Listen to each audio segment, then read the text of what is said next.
안녕하세요, 오토교입니다.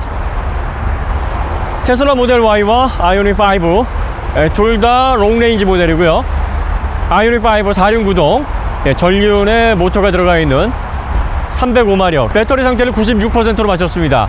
원래 100 이렇게 시작하려고 그랬는데 지금 여기 경부고속도로 만남의 광장에서 모델 Y가 환경부 충전기 오류가 생겨서 4%를 충전을 못했어요.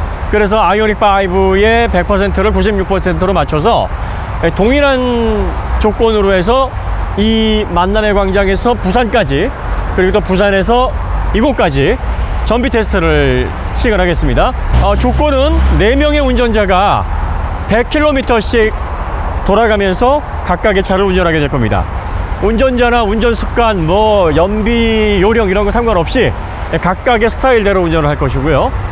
고속도로의 제한 속도에 맞춰서 100에서 110km 이렇게 저희가 쭉 그 속도를 유지하면서 운행을 하도록 하겠습니다. 그 다음에 지금 테슬라 모델 Y가 회생제동이 3단계에 해당하는 가장 강한 상태로 디폴트가 돼서 출시가 됩니다. 그래서 원페달 드라이빙을 기본으로 설정이 되어 있는데 아이오닉 5는 아시다시피 회생제동이 3단계예요. 그래서 저희가 같은 조건을 맞추기 위해서 아이오닉 5의 회생제동을 가장 강한 3단계로 해서 맞춰서 주행을 하도록 하겠습니다.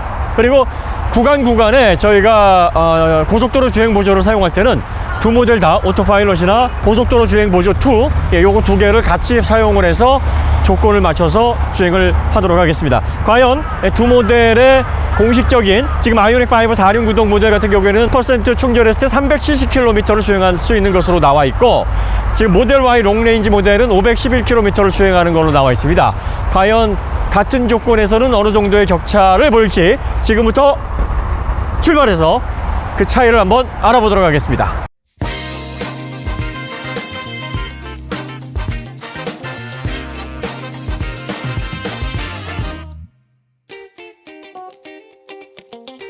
첫 번째 교대 지점입니다. 충주 휴게소 왔고요. 102km를 주행을 했습니다. 지금 결과가 모델 Y는 75% 배터리 잔량 남아 있고요. 398km를 달릴 수 있다. 레인지가 그렇게 나오고요. 아이오닉 5는 74%가 남아 있고 레인지는 330km를 달릴 수 있다. 두 모델 간의 격차가 68km입니다.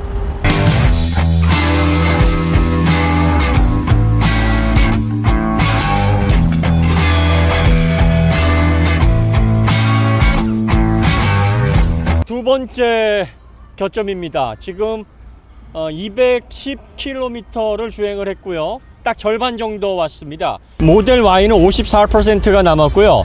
주행 가는 거리가 285km로 나와 있어요.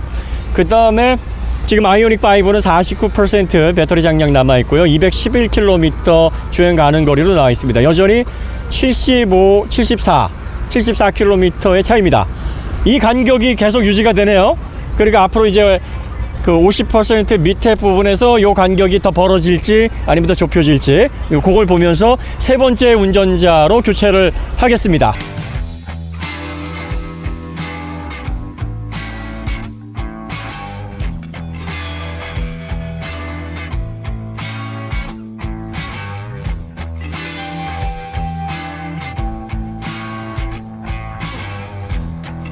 자, 이제 세 번째 경유지입니다. 건천 휴게소고요.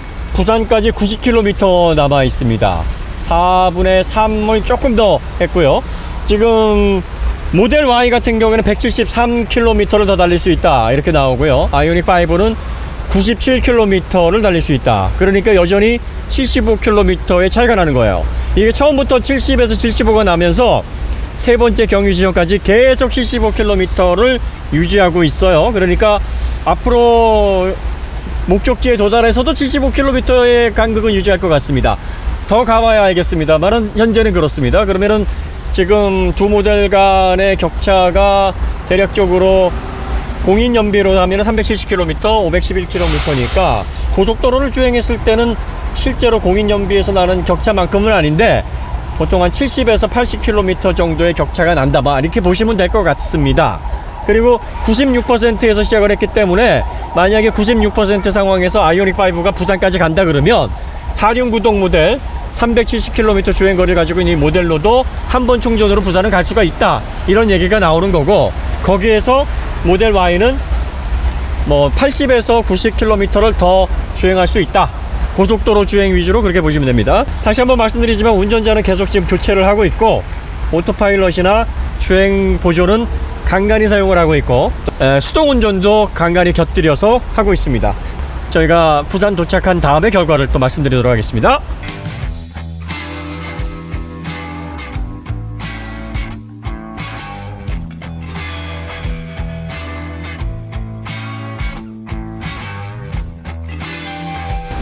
자, 서울에서 부산까지 1차 주행을 마쳤습니다. 서울에서 만남의 광장, 경부고속도로 만남의 광장에서 96% 배터리 잔량을 맞춰서 출발을 했습니다. 그리고 부산에 도착해서 해운대 근처, 해운대 도착하기 5km 전에 위치한 급속 충전소에서 충전을 했습니다. 4명의 운전자가 100km씩을 나눠서 운전을 했고요. 각기 다른 패턴으로 연비 주행도 하고, 또 고속도로 주행 보조도 사용하고, 또 좀 가속도 하고, 이런 다양한 환경, 4가지 환경을 상정해서 저희가 그래프로 보여드린 이런 방식대로 주행을 했고요. 아이오닉5는 해운대 도착 5km 정도 전에 충전소까지 가는데 잔량이 2%, 주행 가능한 거리는 6km, 아주 간당간당 도착했습니다. 도착하면서 맑은 상태, 그리고 비가 오는 상태, 폭우 상태, 뭐 다양한 상태를 경험을 했고요. 4명이서 다양한 형태의 운전 습관을 반영을 했기 때문에 뭐 전비를 주어 짜거나 뭐 발신공을 사용하는 등의 그런 요령을 하지 않은 노멀한 상태에서 주행을 했습니다. 평속은 한 100km 정도로 보시면 되겠습니다. 뭐 80에서 한 110 오고 가는 그런 패턴을 쭉 유지를 했기 때문에 대략적으로 100km 정도가 되지 않았을까 싶고요. 모델 Y는 같은 조건으로 주행을 했을 때 주행거리, 남은 거리가 74km 정도였습니다. 그러니까 두 모델을 보면 한 68km 정도의 차이를 낸 거예요. 근데 저희가 100km, 200km, 300km 그 겨점에서 계속 70km에서 75km 차이를 보였어요. 그 차이가 꾸준히 도착할 때까지도 유지가 되다가 마지막에도 거의 70km 가까운 68km 정도의 격차를 냈습니다. 그래서 이 차도 96%에서 주행을 했기 때문에 남아있는 잔량, 그리고 또 4%까지 합쳐서 계산을 하게 되면 대략적으로 한 510에서 520까지는 충분히 주행을 가능한 공인 연비하고 비슷한 상태의 결과가 나왔고요. 아이오닉5 같은 경우에는 440km 정도로 생각보다 연비가 잘 나왔습니다. 그러니까 96%에서 주행한 거리와 또 주행 가능한 거리, 뭐 기존에 이런 것들을 다 조합을 해보면 완충했을 때 현재 저희가 주행한 조건으로는 한 430에서 440km 정도는 실제로 고속도로에서 이런 패턴으로 주행이 가능하다. 두 모델의 격차는 대략적으로 고속도로 저희의 주행 환경에 비춰서 보면 70km 정도가 난다, 이렇게 보시면 될 것 같습니다. 테슬라 모델 Y는 공인 연비, 공인 전비와 비슷한 수준을 보여줬고, 아이오닉5는 공인 연비보다 조금 높은, 상당히 좀 몇 퍼센트라고 얘기할까, 한 20% 약간 넘는 그 정도 수준의 효율을 보여줬습니다. 자, 그러면 1차 실험은 여기서 마쳤고요. 2차 실험은 저희가 이 부산 현재 해운대에 와 있거든요. 이 해운대에서 안성까지 약 350km에 해당하는 거리를 또 4명이서 같은 조건으로 교대로 100km씩 마지막 주자는 이제 50km에서 마무리를 짓고, 왔을 때와 돌아갈 때의 전비 차이가 얼마나 또 나는지 크로스 체크를 한번 하는 방식으로 콘텐츠를 마무리하도록 하겠습니다. 자, 그럼 다시 서울 향해서 출발하겠습니다.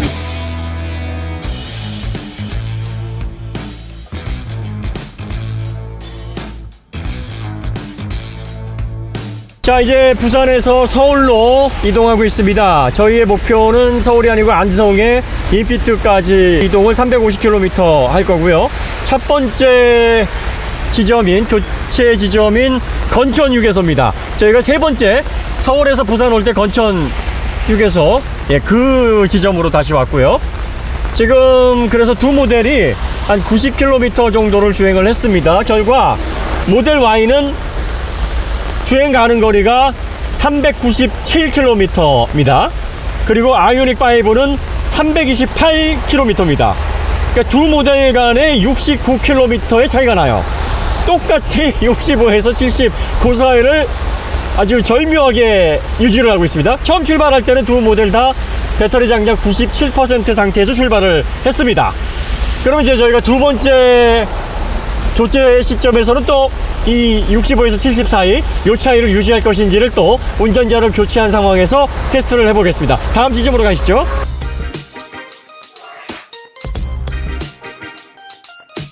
자, 서울 부산 두 번째 거점입니다. 두 번째 거점 190km 지점이고요. 지금 모델 Y는 292km 잔량 남았어요. 그리고 아이오닉 5는 221km입니다. 71km 차이입니다. 첫 번째 지점에서 69km 차이가 났는데 두 번째 101km를 주행하고서 테스트를 해보니까 비슷하게 71km의 차이를 보였습니다. 그러니까 운전자 교체하고서 운전 스타일의 변화 뭐 이런 걸 감안해보면 기가 막히게 지금 차이가 70km가 딱딱 맞고 있어요. 가는 길에도 70km, 오는 길에도 70km 이렇게 맞고 있습니다. 저희가 지금 여기 중간쯤 왔는데 한 150km 정도 남겨놓고 있는데 150km에서도 한번 저희가 얼마나 차이가 나는지 이 차이가 유지가 되는지 한번 측정을 해보도록 하겠습니다.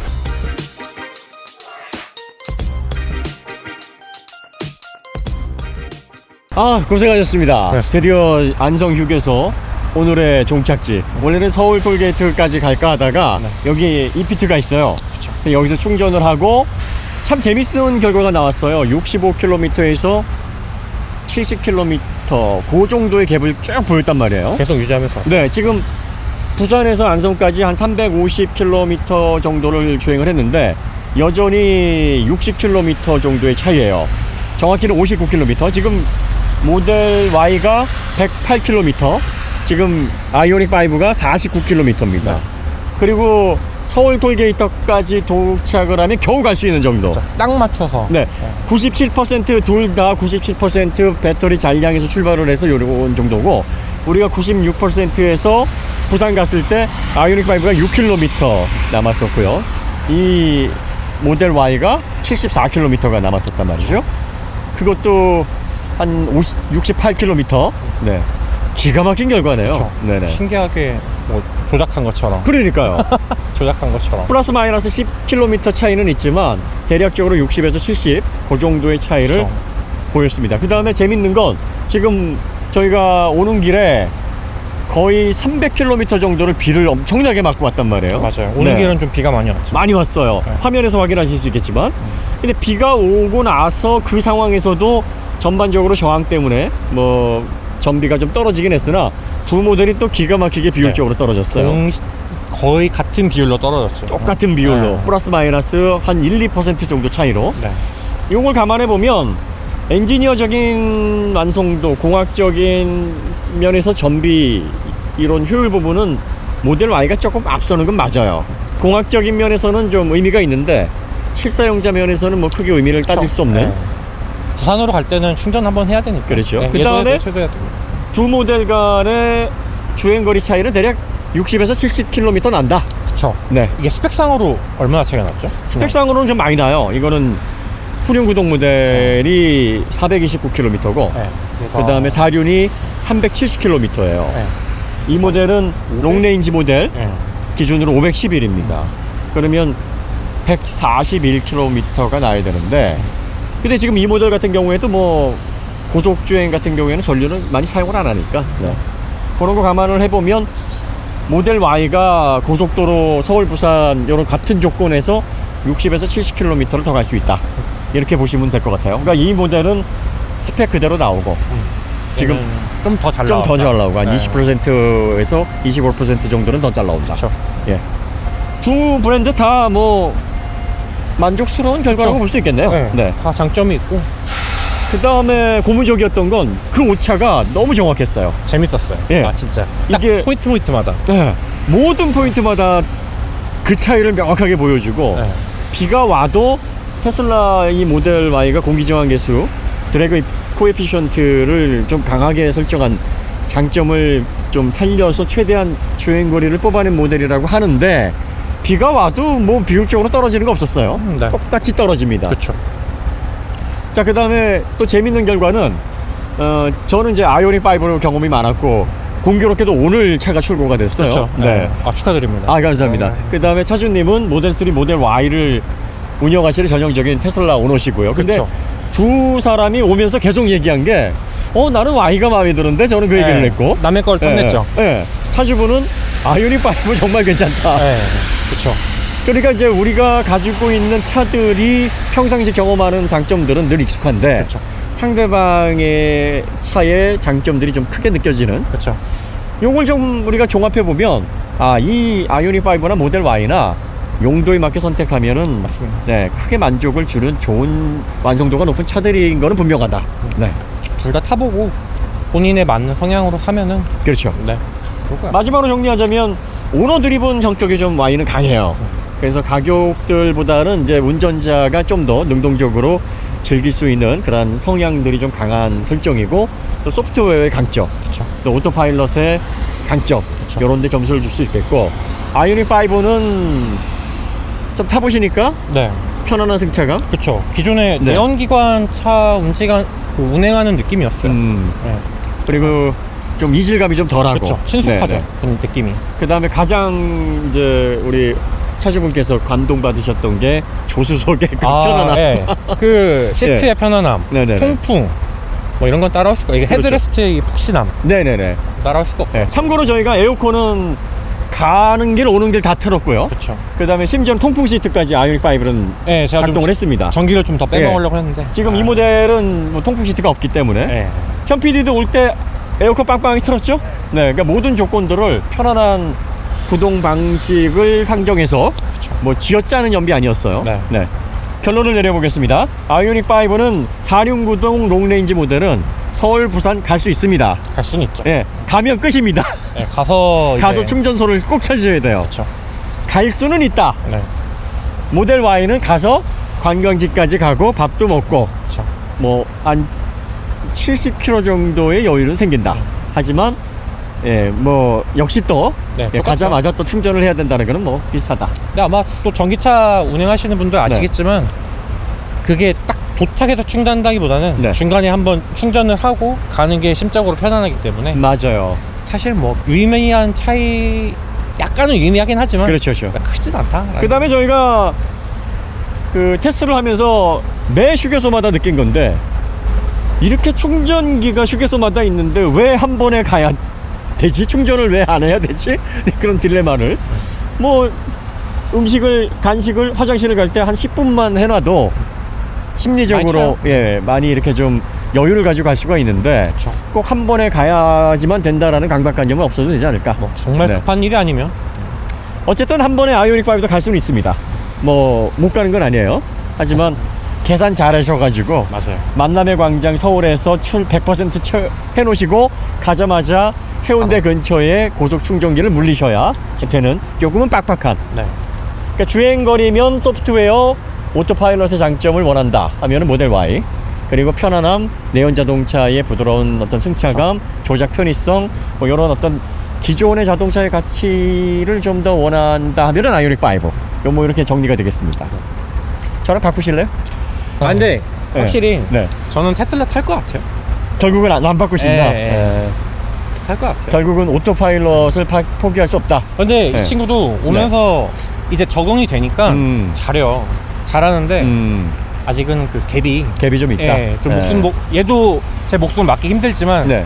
아직은 조금 소프트웨어적인 측면에서의 갭. 그렇죠. 네, 인정. 지속적인 업데이트. 네, 아이오닉 차주로서 인정입니다. 네.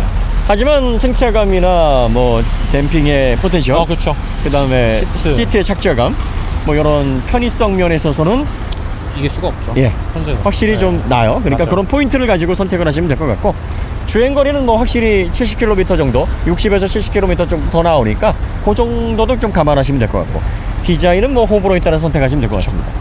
자, 그럼 여기에서 저희가 모든 테스트 마치도록 하고요.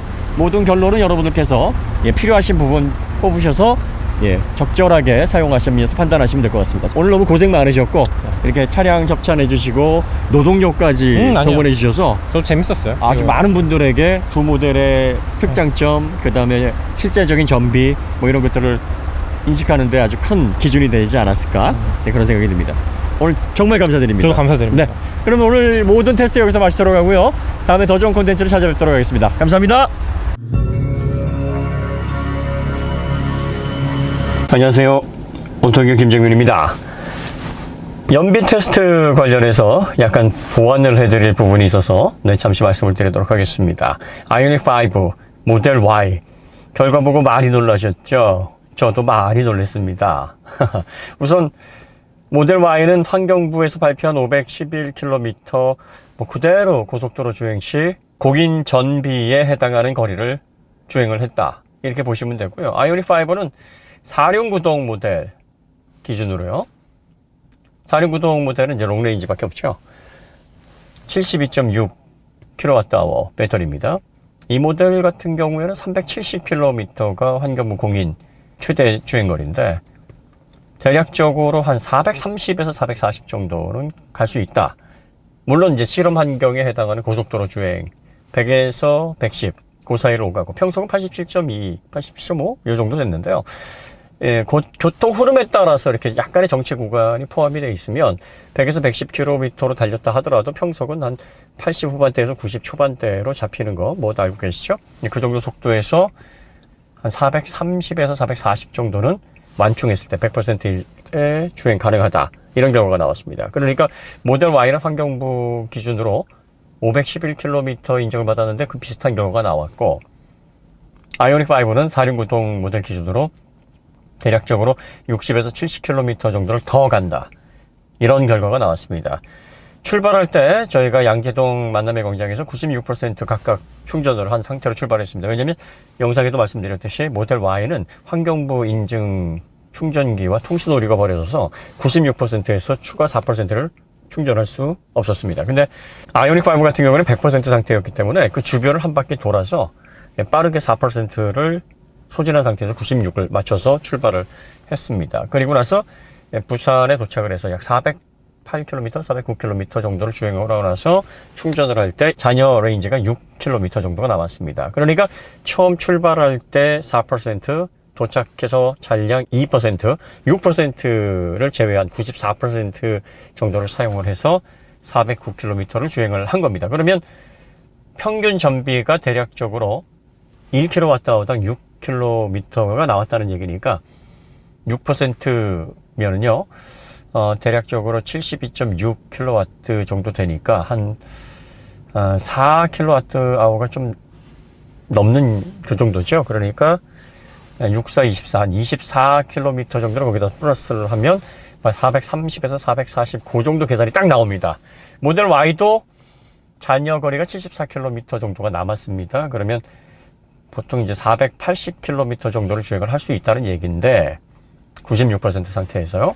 잔여 용량하고 또 96% 상태임을 감안해서 잔여 4%까지 합쳐서 최종 거리를 계산을 해보면 역시 한 510 내외로 주행을 할 수 있다는 계산이 나옵니다. 그러니까 두 모델이 처음 출발했을 때 잔여 레인지, 그 다음에 100km 지점마다 60에서 70, 그 정도 사이를 계속 유지를 했거든요. 그러니까 실질적으로 하드웨어상의 전비 차이는 거의 없다라고 보시면 될 것 같습니다. 모델 Y의 킬 컴퓨터에서는요, 킬로와트아워당 6.3km를 달릴 수 있다 이렇게 잡혀 있습니다만 실질적으로는 6km 정도의 전비를 나타낸 겁니다. 트리 컴퓨터 상에서 잡히는 것보다 실제 전비가 중요하니까 그렇게 계산하면 되고요. 아이오닉 5는 좀 보수적으로 또 잡혀 있더라고요. 1kWh당 5.8km를 달릴 수 있다고 했는데 실질적으로는 6km 정도를 달렸습니다. 그러니까 두 모델 간의 전비 차이, 또 배터리 BMS, 모터 효율 관리 이런 부분에 있어서 실질적인 하드웨어 차이는 그렇게 크지 않다 이렇게 보실 수 있습니다. 오히려 아이오닉 5가 2070kg입니다. 그러니까 70kg, 성인 한 명이 더 무게가 증가된 그런 차이를 보입니다. 그러니까 아이오닉 5가 좀 더 무거워요. 무게가 좀 더 무거운 걸 감안을 해보면 오히려 아이오닉 5가 살짝 더 전비가 약간 유의미한 정도는 아닙니다만 뭐 더 효율이 좋지 않겠는가 뭐 이렇게 생각이 들 수도 있는 부분이고요. 아시다시피 모델 Y는 85kWh 배터리를 탑재를 하고 있고 아이오닉 5는 72.6kWh니까요. 두 모델 간의 차이가 12.4kWh입니다. 그러니까 전비를 6km 실질적으로 저희가 주행한 환경에서 그 정도 낼 수 있다라고 보면 72km 정도가 잡히니까 72에서 한 75 사이가 잡히니까 딱 그만큼이 차이가 난 겁니다. 그러니까 저희가 여기서 한 가지 좀 그 유의미한 결과가 뭐냐면 테슬라가 전기차 전비 기술이 다른 제조사들을 압살할 정도로 뛰어났다. 뭐 이렇게 보기는 좀 어려운 상황이다. 물론 이 한 가지 케이스를 가지고 모든 걸 다 판단할 수는 없습니다. 이 전비 테스트라는 것은요, 고속도로 뭐 100에서 110, 요 정도 속도로 뭐 계속 운전자를 4명 바꿨다고 할지언정 이런 한정적인 상황에서 전체를 판단할 수 없습니다. 시내 구간에서 그리고 또 뭐 더 고속인 상황에서 정체 구간에서 다양한 환경에서 측정을 한 다음에 이제 평균을 내서 복합적으로 판단을 해야 됩니다. 그러니까 단순히 서울에서 부산까지 가는 이 패턴과 관련해서는 실질적인 하드웨어의 어떤 전비 차이, 뭐 기술력 차이 뭐 이런 것들은 크게 의미가 있다라고 보여질 만큼의 차이를 보이진 않았다. 이렇게 제한적으로 이해를 하시면 될 것 같습니다. 모델 Y는 뭐 환경부 인증 그대로 나왔기 때문에 뭐 당연히 모델 Y 경쟁력 좋은 만큼 증명이 된 거고요. 아이오닉 5는 환경부 인증이 370km로 469동 모델이 인증을 받았는데 왜 이렇게 보수적으로 잡혀 있을까? 요건 조금 생각을 다시 하게 만드는 부분입니다. 무슨 뭐 여러 가지 요인이 있었겠지만 아마 이제 내연 자동차의 설계 스타일이라든지 아니면 상품성을 구성하는 스타일이 뭐 이렇게 최대한 그 수치적으로 소비자들에게 어필을 해서 이만큼 가치를 가지고 있습니다라기보다는 최악의 상황에서도 규정 연비를 어느 정도 달성을 하게 해서 그래서 뭐 어떤 소비자들도 그래 이 정도면 뭐 규정 연비 이상 나오니까 만족해라는 그런 부분에 좀 초점을 맞춰서 인정을 받은 게 아닌가 뭐 그런 생각이 좀 듭니다. 뭐 이런 건 내부적인 문제고 보다 디테일한 문제가 좀 관여가 되겠고요. 또 환경부 인증이라는 것이 어떤 특정한 저희와 같은 단순한 실험으로 해서 도출되는 게 아니기 때문에 다양한 환경을 상정을 해서 아마 측정이 된 것일 텐데 대략적으로 이 아이오닉 5를 운행하시는 분들은 공인 전비와 관련해서는 크게 불만이 없지 않을까 뭐 그런 생각이 좀 듭니다. 그래서 저희가 그런 부분에 있어서 현대자동차의 전기차 기술이 상당 부분 올라와 있는 상태가 아닐까 뭐 이런 제한적인 판단을 좀 한번 해봤습니다. 자, 그 다음에 두 번째가 이제 고속도로 주행보조 오토파일럿과 HDA2 이 두 가지의 비교였는데요. 실제로 제네시스 그리고 또 그 이전에 뭐 대중차에서 적용했던 HDA2가 그렇게 만족스럽지가 않았습니다. 특히 차선 변경을 할 때 조건이 맞지 않으면 차선 변경이 잘 안 되는 부분 이런 불안한 모습들을 좀 보여줬고요. 그 다음에 가장 문제가 되는 게 갑자기 끼어드는 차량을 어댑티브 크루즈 컨트롤이나 고속도로 자율주행 보조에서 이렇게 제동을 거는 부분이 있어서 좀 불안한 모습을 보였거든요. 그래서 저희가 그런 부분에 좀 주안점을 두고 고속도로에서 아이오닉 5에 적용되어 있는 HDA2가 오토파일럿 대비 어느 정도 정확도가 올라왔을까 그 부분에 좀 관심을 가졌는데요. 일단 결론부터 말씀드리면 테슬라 오너도 상당히 이 정도면은 오토파일럿에 많이 근접한 정도의 정확성이고 신뢰도다라고 인정을 하실 정도로 괜찮은 결과를 보여줬습니다. 차선 변경도 이렇게 조건이 까다롭지 않았고요. 대부분의 환경에서 오토파일럿이 하면 뭐 HDA2, 아이오닉 5에 탑재되어 있는 HDA2도 무리 없이 진행을 했고요. 저희가 차선 변경도 같이 시도를 해봤습니다. 그 다음에 갑작스럽게 끼어드는 자동차도 잘 인식을 해서 차간거리, 또 제동 이런 것들을 효과적으로 안정적으로 잘 거는 모습을 보였습니다. 실제로 현대자동차 같은 경우에는 뭐 이 자율주행 보조칩을 뭘 사용했냐면 이제 모빌아이의 Q3를 그동안 사용을 했는데 이 모빌아이 Q3 그리고 델파이사의 밀리파레이더 뭐 이런 차들을 이제 대중차들에 많이 사용을 했었었는데 가장 이 Q3 칩셋에서 좀 불만스러웠던 부분이 이렇게 각을 좁히면서 갑작스럽게 들어오는 차를 인식하는 부분에 있어서 좀 만족도가 떨어졌거든요. 근데 이번에 아이오닉 5는 이렇게 살짝 걸치는 차들 그리고 갑작스럽게 차선으로 끼어드는 차들을 거의 대부분 인식하면서 효과적으로 거리를 조절하고 제동을 안정적으로 걸어주는 모습을 보였습니다. 그래서 이제 이건 뭐 확인된 바는 아니지만 제 생각으로는 모빌아이에서 최근에 발표한 보다 성능이 강화된 최신 버전인 Q4 칩셋을 탑재한 것이 아닌가. 이 현대자동차를 비롯한 내연자동차는요 이미지 센서 옆에 자율주행 칩셋을 탑재를 하고 있습니다. 그래서 시각 정보들을 기존의 뭐 CAN, FD, 뭐 플렉스레이 뭐 이런 약간 제한된 대역폭의 네트워크 이런 프로토콜을 사용하기 때문에 모빌아이 칩셋에서 알고리즘화된, 그러니까 쉽게 말하면 이제 음원으로 따지면 압축을 해서 특이점만 통신으로 전달하는 뭐 이런 어떤 1차적인 가공이 이루어지는 그런 형태의 자율주행 칩셋을 사용을 하는데, 테슬라는 이미지 센서만 있고 이 시각 정보를 레귤러를 통해서 중앙 컴퓨터에 집어넣게 되면 중앙 컴퓨터 NPU, 그 다음에 GPU가 FPS, TOPS 연산을 통해서 판단하고 실행하는 그런 구조를 가지고 있어요. 그래서 카메라 모델의 테슬라는 이제 자율주행 칩셋 자체가 없는데, 이 현대를 비롯해서 내연 자동차들은 자율주행 칩셋, 모빌아이를 대부분 사용하고 있습니다. 모빌아이 칩셋은요. 앞으로 이제 레벨 3로 넘어가게 되면서 이제 엔비디아의 뭐 페가수스라든지 이런 보다 진보된, 그리고 또 AMD의 뭐 RDNA2 같은 그 GPU 뭐 이런 것들을 좀 적극적으로 활용할 것이다, 이렇게 얘기를 하고 있는데요. 아직까지는 모빌아이 칩셋을 통해서 자율주행 보조 레벨 2에 해당하는 걸 사용을 하고 있습니다. 그러니까 자율주행 보조 부분에서도 상당히 완성도가 좀 올라가서 신뢰성이 확보가 됐다. 이 부분도 좀 새로운 변화였습니다. 반면에 이제 인터페이스, 유저 인터페이스 같은 경우에는 그냥 좀 구식이죠. 중앙 집중 방식, 통합 OS 방식이 아니기 때문에 기존의 이제 펌웨어들을 붙이고 마이콤들을 붙여가지고 각각의 펌웨어로 연결을 해서 마치 뭐 예전에 뭐 도스 프로그램 이렇게 좀 운영하듯이 이렇게 단계별로 해서 이렇게 찾아 들어가는 뭐 이런 형태고요.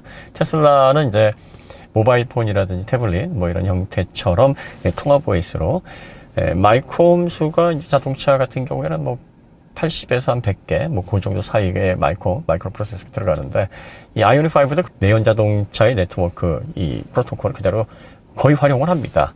그렇기 때문에 뭐 크게 내연 자동차와 차이가 있다 이렇게 보여지지는 않는데, 테슬라 같은 경우에는 이제 그걸 통합 OS로 세 개의 그 레귤레이터를 통해서 중앙 집중으로 해서 통합 OS로 관리를 하기 때문에 이 소프트웨어와 관련된 구성, 유저 인터페이스 이런 부분에 있어서는 적어도 한 세대, 여기서 한 세대라고 하면 자동차 교체 주기니까 한 5년 정도 되겠죠. 5년 정도 앞서 있습니다. 그러니까 보다 진보된 소프트웨어로 미래지향적이고 확장된 경험을 제공한다. 그렇기 때문에 이제 오토파일럿도 이러한 통합 OS를 통해서 각각의 액추에이터들을 효과적으로, 효율적으로 조율하기 때문에 정확도가 이제 좋을 수밖에 없는 그런 구조적인 강점을 가지고 있죠. 그러니까 이런 부분에 있어서는 테슬라가 분명한 강점을 가지고 있다는 것을 또 저희가 확인할 수 있는 기회였고요. 아이오닉 5 같은 경우에는 이제 서스펜션의 포텐셜이 상당히 높습니다. 그러니까 이게 무슨 말이냐면 서스펜션의 포용력이 굉장히 넓다는 거죠. 그러니까 스포츠 주행에서 필요한 안정성, 이건 뭐 전기체가 피지컬이 워낙 좋기 때문에 무게 중심이 낮아서 그로 오는 이점 충분히 활용할 수 있게, 또 스포츠 모드에서 단단한 느낌까지는 아니지만 그래도 안정감 있게 하체 서스펜션이 지오메트리가 세심하게 설계가 되어 있어서 뭐 이렇게 코너링 할 때도 불안한 느낌을 주지 않으면서도 승차감 면에 있어서도 충분히 패밀리카로 활용할 수 있도록, 또 편안한 어떤 느낌을 받을 수 있도록 설계가 되어 있습니다. 또 인터페이스가 뭐 통합 OS는 아니지만 기존의 내연 자동차와 이질감이 없어서 사용할 때 불편감 없고요. 회생제동 단계도 0, 1, 2, 3, 거기다음에 아이페달, 이건 테슬라의 원페달하고 비슷합니다. 그다음에 스마트 그 차징 방식으로 해서 뭐 원할 때 그 회생 제동량을 저절로 자동으로 조율하는 그런 모드도 있고요. 이렇게 다양한 설정을 통해서 운전자의 취향에 맞게 운전 방식을 선택할 수 있도록 포용성을 넓게 한 부분. 그다음에 시트의 편안함. 특히 그 릴렉스 시트, 무중력 시트라고 하는데 이게 저중력 시트라고 하죠. 그래서 클라이너 체어처럼 편안한 어떤 포지션을 만들어주는 점, 또 3m 광활한 휠베이스를 통해서 넓은 실내 공간, 뭐 이런 장점들을 가지고 있는 전기차로서는 유일하니까 이런 부분에 있어서는 패밀리카용 전기차로서 최적의 조건을 가지고 있습니다. 모델 Y를 분명하게 압도를 하는 부분이다, 이렇게 말할 수도 있는 그런 장점입니다. 반면에 모델 Y 같은 경우에는 세팅 자체가 이제 스포츠카처럼 세팅이 돼 있어요. 그래서 오너들이 내가 이걸 좀 적극적으로 운전을 통해서 즐거움을 얻어야지 하면 이게 SUV인데 마치 스포츠 세단처럼 기민하게 피드백을 주면서 움직입니다. 이런 부분에 있어서 상당히 젊은 세팅이다. 또 모터스포츠를 즐기는 사람들에게 SUV는 적합한 차종이 아닌데, 그 SUV임에도 불구하고 또 전기차임에도 불구하고 어느 정도는 내가 긴장감을 가지고 운전을 할 수 있도록 이 한계점을 넓혀놨다. 이런 점에서 좀 의미가 있었고요. 반면에 이제 제로백 3초대 고성능 모델도 있기 때문에 서스펜션은 좀 로스트 프린스가 단단하기 때문에 승차감 부분에서는 아이오닉 5에 비해서는 조금 떨어지는 그런 모습을 좀 보였습니다. 회생제동 관련해서 저희가 앞전 영상 시승기에서 이제 말씀을 드렸는데 회생제동이 안 된다라고 얘기하는 게 오류다라는 겁니다. 이게 단계를 안 만들어 놓은 걸 소비자들이 이해를 해야 된다는 게 아니에요. 단계를 안 만들어 놨으니 불편하죠. 왜냐하면 이 원페달 드라이빙 싫어하시는 분들도 계시거든요. 그러니까 소비자는 이런 걸 지적하실 수 있습니다. 왜 이렇게 놨어? 아이오닉처럼 단계 조절을 자유롭게 해놓으면 얼마나 좋아. 분명히 지적할 수 있습니다. 하지만 소비자분들이 그렇게 하시는 건 상관없는데 상품성을 설명하는 리뷰어나 뭐 기자분들은 이거 회생제동 조율이 안 돼 있으니까 회생제동을 조절을 못하게 돼 있네요. 이렇게 말씀하시면 안 된다는 거죠. 정확한 정보를 통해서 상품을 선택할지 말지 정확한 기준을 소비자들에게 제공을 해줘야 되는 입장에 계신 분들은 회생제동을 어떻게 조율할 수 있고 이 원페달 드라이빙의 원리가 뭔지를 명확하게 이해를 하셔야 됩니다. 그래서 사실을 전달을 하시고 그거를 듣고 나서도 나 불편해 싫어. 이렇게 얘기하시는 건 소비자들의 몫이고 괜찮아 나는 뭐 그 정도면은 발 하나 가지고 어차피 발 두 개 브레이크 페달 가속 페달 옮겨가면서 하는 것도 불편인데 그냥 가속 페달을 좀 더 민감하게 하는 그거 하나로 족할래 라고 얘기를 하시는 분은 뭐 그렇게 생각을 하시면 되는 겁니다. 또 소비자분들은 원페달 드라이빙을 이해를 잘 못하셔도 크게 문제가 없는 게 이게 공개적으로 다수에게 확산되거나 그러지는 않습니다. 그런데 공개적인 리뷰에서 잘못된 정보를 확산시키면 이거 바로 잡는데 굉장히 시간이 많이 걸립니다. 또 불필요한 소모전, 불필요하게 또 시간과 정력이 들어가요. 그게 아니라는 걸 설명하려면 한마디의 잘못된 말로 10마디, 20마디로 보정을 해줘야 되는 이런 사태가 벌어지는 거죠. 그러니까 테슬라 모델 Y는 발 하나 가지고 회생제동 단계를 얼마든지 조율을 할 수가 있습니다. 다른 전기차들도 마찬가지죠. 그러니까 전기차 특성을 이해하고 회생제동은 페달 하나로 가속하고 감속하고가 충분히 될 수 있기 때문에 그리고 또 회생제동 단계를 약하게 좀 적절하게 세게 조절을 할 수 있습니다. 그 프레셔로. 그렇기 때문에 페달로 뭐 버튼으로 회생제동 단계를 수동 조작을 못한다고 해도 회생제동 못하게 조율 못하게 해놨다 이렇게 설명하시면 안 된다는 거. 이런 건 돼요. 이걸 왜 조정을 못하게 해놔가지고 소비자들을 불편하게 하냐? 이거 테슬라 잘못한 거고 원가 절감이고 이렇게 하면 안 돼. 이러면 소비자들이 싫어한단 말이야. 이런 거 괜찮습니다. 이렇게 지적하는 건 얼마든지 가능한 거예요. 그러니까 이해해야 된다. 소비자들이 감안해야 된다. 이게 아닙니다. 어차피 뭐 그게 문제가 되지 않아서 나는 Y의 뭐 성능, 좀 진보된 성능, 오토파일럿, 소프트웨어의 장점 뭐 이런 것들 나는 좋아. 그런데 원페달밖에 없어? 이게 조절이 안 돼? 그럼 어떡하지? 그런 분들은 익숙하게 배우시면 되는 거고 몸에 익히셔야 그 장점을 극대화해서 활용하면서 만족도가 높아질 수 있으니까 그거를 이해를 해야 된다라는 차원인 겁니다. 자, 뭐 저희가 이제 차주분이 이제 모델 Y를 운영을 하시고 모델 3를 운영하시면서 이제 아이오닉을 한 250km 정도 그날 실험을 참여하시면서 운전을 하셨습니다. 그러면서 아이오닉에서 반전 또 생각 못했던 기대하지 못했던 뭐 만족감 약간은 좀 기대보다 떨어지는 부분 이런 부분에 대해서 다각적인 평가를 하셨어요. 그래서 요 시승기가 곧 제공이 될 거고요. 그 다음에 또 Y와 아이오닉 5를 번갈아 타시면서의 그 차이점 이런 것들도 이제 말씀을 하실 겁니다. 기대해서 들어봐 주시면 두 모델 가운데서 고민하시는 분들 선택하시는데 좋은 포인트가 되지 않을까 싶습니다. 자, 그러면 아이오닉 5와 모델 Y의 전비 테스트에 대한 추가적인 이야기 여기서 마치도록 하겠습니다. 다음에 더 좋은 콘텐츠로 다시 찾아뵙도록 하겠습니다. 감사합니다. 내연 자동차식으로 전기차를 평가하면서 거기다 끼워 맞추는 거는 목적이 두 가지예요. 첫 번째는 그냥 까고 싶은 거야. 그냥. 두 번째는 뭔가 화제성을 찾아가지고 클릭의 각을 만드는 거지.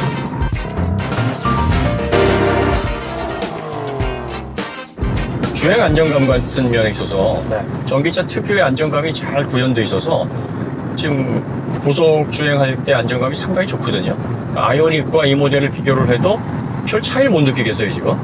근데 이제 승차감 부분에 있어서 얘가 서스펜션이 약간 좀 단단한 느낌이 들어요. 왜냐하면 퍼포먼스 모델이 워낙에 성능이 좋고 뭐 제로백 3초대까지 견뎌야 되는데 뭐 서스펜션을 공유하는 걸로 보이니까 얘는 약간 좀 서스펜션의 뭐랄까요 포텐셜이 출력 대비 좀 높은 편이라 로스트 프린스가 좀 강하네요. 그런 느낌이 좀 있네요. 힐도 22치고 공기압도 좀 빡빡하고 들어가고 하다 보니까 막 그 부분도 좀 더 있을 것 같아요. 그 다음에 지금 굉장히 특이한 게 내연 자동차의 어떤 스티어링 휠 세팅으로 보면 얘는 거의 스포츠카 세팅이에요. 왜냐면 이게 보세요, 살짝 흔드는데도 반응이 와. 이 정도 흔드는데 반응 오는 경우는 그 다음에 조금만 들어도 오우 야 이게 이렇게 반응이 올 수가 없어요. 거의 이거는 스포츠카 세팅이에요. 근데 지금 이렇게 세팅을 해놔야 되는 게 얘가 지금 거의 스포츠카에 준하는 퍼포먼스 모델에서는 이렇게 해놓지 않으면은 일상 주행할 때 뭐 개인차가 있겠지만 저는 뭐 그렇게 불편하다는 거는 못 느꼈어요. 물론 제가 항상 약간 좀 스포티한 모델을 타다 보니까 그럴 수도 있는데 근데 이거 초보 운전자들이나 편안한 차를 운전하시는 분들 주의하셔야 돼요. 왜냐면 급격하게 움직였다가는 지금 방금도 상당히 살짝 돌아가는데 차가 움찔움찔해요. 오토파일럿에 좀 많이 의존해라 뭐 이런 의미일 수도 있죠. 여기 이제 고속에서 이 타각 이런 것들이 상당히 좀 예민하네요. 그리고 스티어링이 지금 감도라고 해야 되나? 감도를 지금 커버트로 해놔서 좀 고속 주행에는 안 어울리는 세팅일 수도 있어요. 올리면 좀 약간 단단해지니까. 우리 굉장히 좋아요. 제 취향에는 이렇게 그 직답, 비례적이면서 상당히 이렇게 타이트한 느낌을 좋아하거든요. 왜냐면 많이 돌리기 싫으니까. 그렇죠. 조금만 돌려도 움직여주는 요게 굉장히 지금 마음에 들어요. 그 다음에 이렇게 되면은 예를 들어서 뭐 카운터 할 때도 보통 카운터를 이렇게 막 치고 그래요. 근데 얘는 살짝 맞춰도 카운터가 먹는 스타일의 세팅이기 때문에 운전하기가 굉장히 편하죠. 근데 이제 익숙하지 않은 분들은 이게 좀 불안할 수 있어요. 놀랄 수 있겠네요. 놀랄 수 있어요. 그러니까 뭐 살짝만 돼도 이렇게 움직이니까 이런 식으로. 정말 예민하다. 재밌네 이거. 아이오닉은 이 정도는 아닌가요? 아니에요. 아이오닉도 무딘 편은 아닌데 얘에 비하면은 꽤 미한데요. 저 물 보이시는 거 하시는 거 보면은 꽤 민감해 보니까. 꽤 민감하다라고 볼 수도 있죠, 현대차 가운데서는. 근데 만약에 얘와 비교하면 현대차는 이런 스티어링 휠 담력이 나오는 차 자체가 없어요. 벨로스터 N보다도 얘가 좀 더 예민하네. 그거 못 느끼셨어요? 거의 이거 오토파일럿으로 하시는군요. 네, 이렇게. 한번 비교해보세요. 네. 벨로스터 N보다 얘가 좀 더 예민합니다. 그러니까 지금 실리콘밸리에서 태동한 이 테슬라에서 보는 자동차라는 관점과 기존의 내연 자동차의 관점이 설계, 베이스, 철학, 그다음 방향 다 달라요. 그렇죠. 근본이 다르죠. 지금 이 A2B 카를 이렇게 세팅해놓은 내연 자동차는 없거든. 이거 과유불급이야 이거. 근데 이런 자동차도 스포츠 주행을 하면서 이런 어떤 날카로운 스티어링의 어떤 반응성을 경험할 수 있다. 그런 면에 있어서는 전 굉장히 마음에 들어요.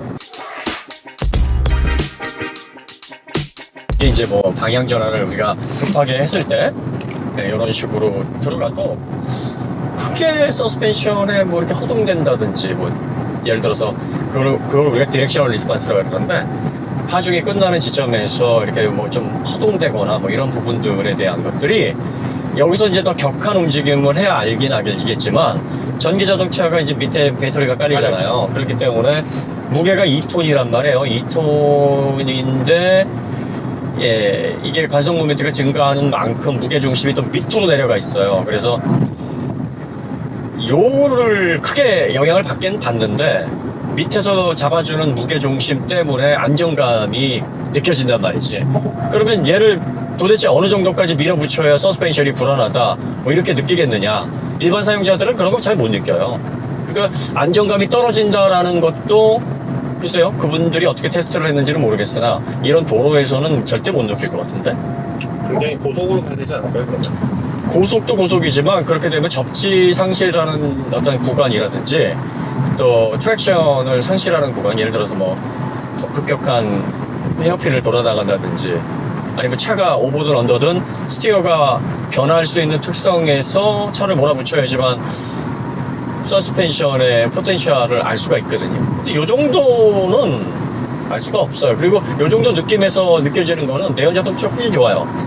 훨씬 좋아. 이 전기차의 무게 중심을 제 아무리 뭐 포르쉐든 뭐 BMW든 벤츠든 따라잡을 수가 없어요. 그게 이제 한계점에 가까웠을 때 얼마나 잘 말을 듣느냐의 영역인 거지. 기본적으로 얘가 감당할 수 있는 차의 한계점 자체가 얘가 높아, 전기차가. 그래도 일상주행 할 때는 뭐 그런 거를 느낄 정도로 주행하지 않으니까. 지금 꽤 고속인데 네. 차선을 급하게 변경해서 딱 잡으면 바로 약간 흔들림은 있어요. 네. 흔들림이 약간 이런- 있는 이런 정도인데 건 이게 차가 예를 들어서 뭐 거동을 잃는다든지 아니면 스티어 변화로 인해서 불안감을 준다든지 이런 느낌이 없잖아요. 그러니까 이런 경우는 무게중심이 이득이긴 해요. 테슬라가 사실 지오메트리 부분에서 내연 자동차보다 더 앞서는 기술력을 가지고 있다고 보긴 어렵지. 그렇죠. 네. 아무래도 경험이 부족하니까요. 경력이 네. 차이가 얼마 많이 나는데. 그런데 이런 거 있어요. 하드웨어가 되면 기술이 부족하더라도 성적이 나와요. 네, 그러니까 골퍼들도 하체 좋고 유연성 있고 그다음에 스윙 좋고 그러면 그리고 또 힘 좋고 그러면 뭐 폼이 제대로 나오지 않아도 드라이브 막 300야드씩 날리고 그런단 말이에요. 그러니까 기본적으로 전기차는 이 하드웨어 피지컬이 좋아. 배터리가 달려있으니까. 네. 피지컬이 좋은데 그 피지컬이 좋은 게 두 가지 요인이에요. 배터리가 밑에서 무게중심을 잡아주고 전기 모터의 즉각적인 출력 0 RPM에서부터 프리페어드 되어 있는 그 최대 토크가 비례적으로 출력을 올려주고 그리고 또 내연 자동차처럼 출력 손실이 많지 않고 또 출력을 내는 데 있어서 전력 공급으로 회전수를 통해서 전자기장으로 내기 때문에 거기서 오는 비례적인 출력이 무게에 대한 어떤 단점 그리고 또 관성 모멘트에서 오는 단점 이런 것들을 커버해 준다는 거죠.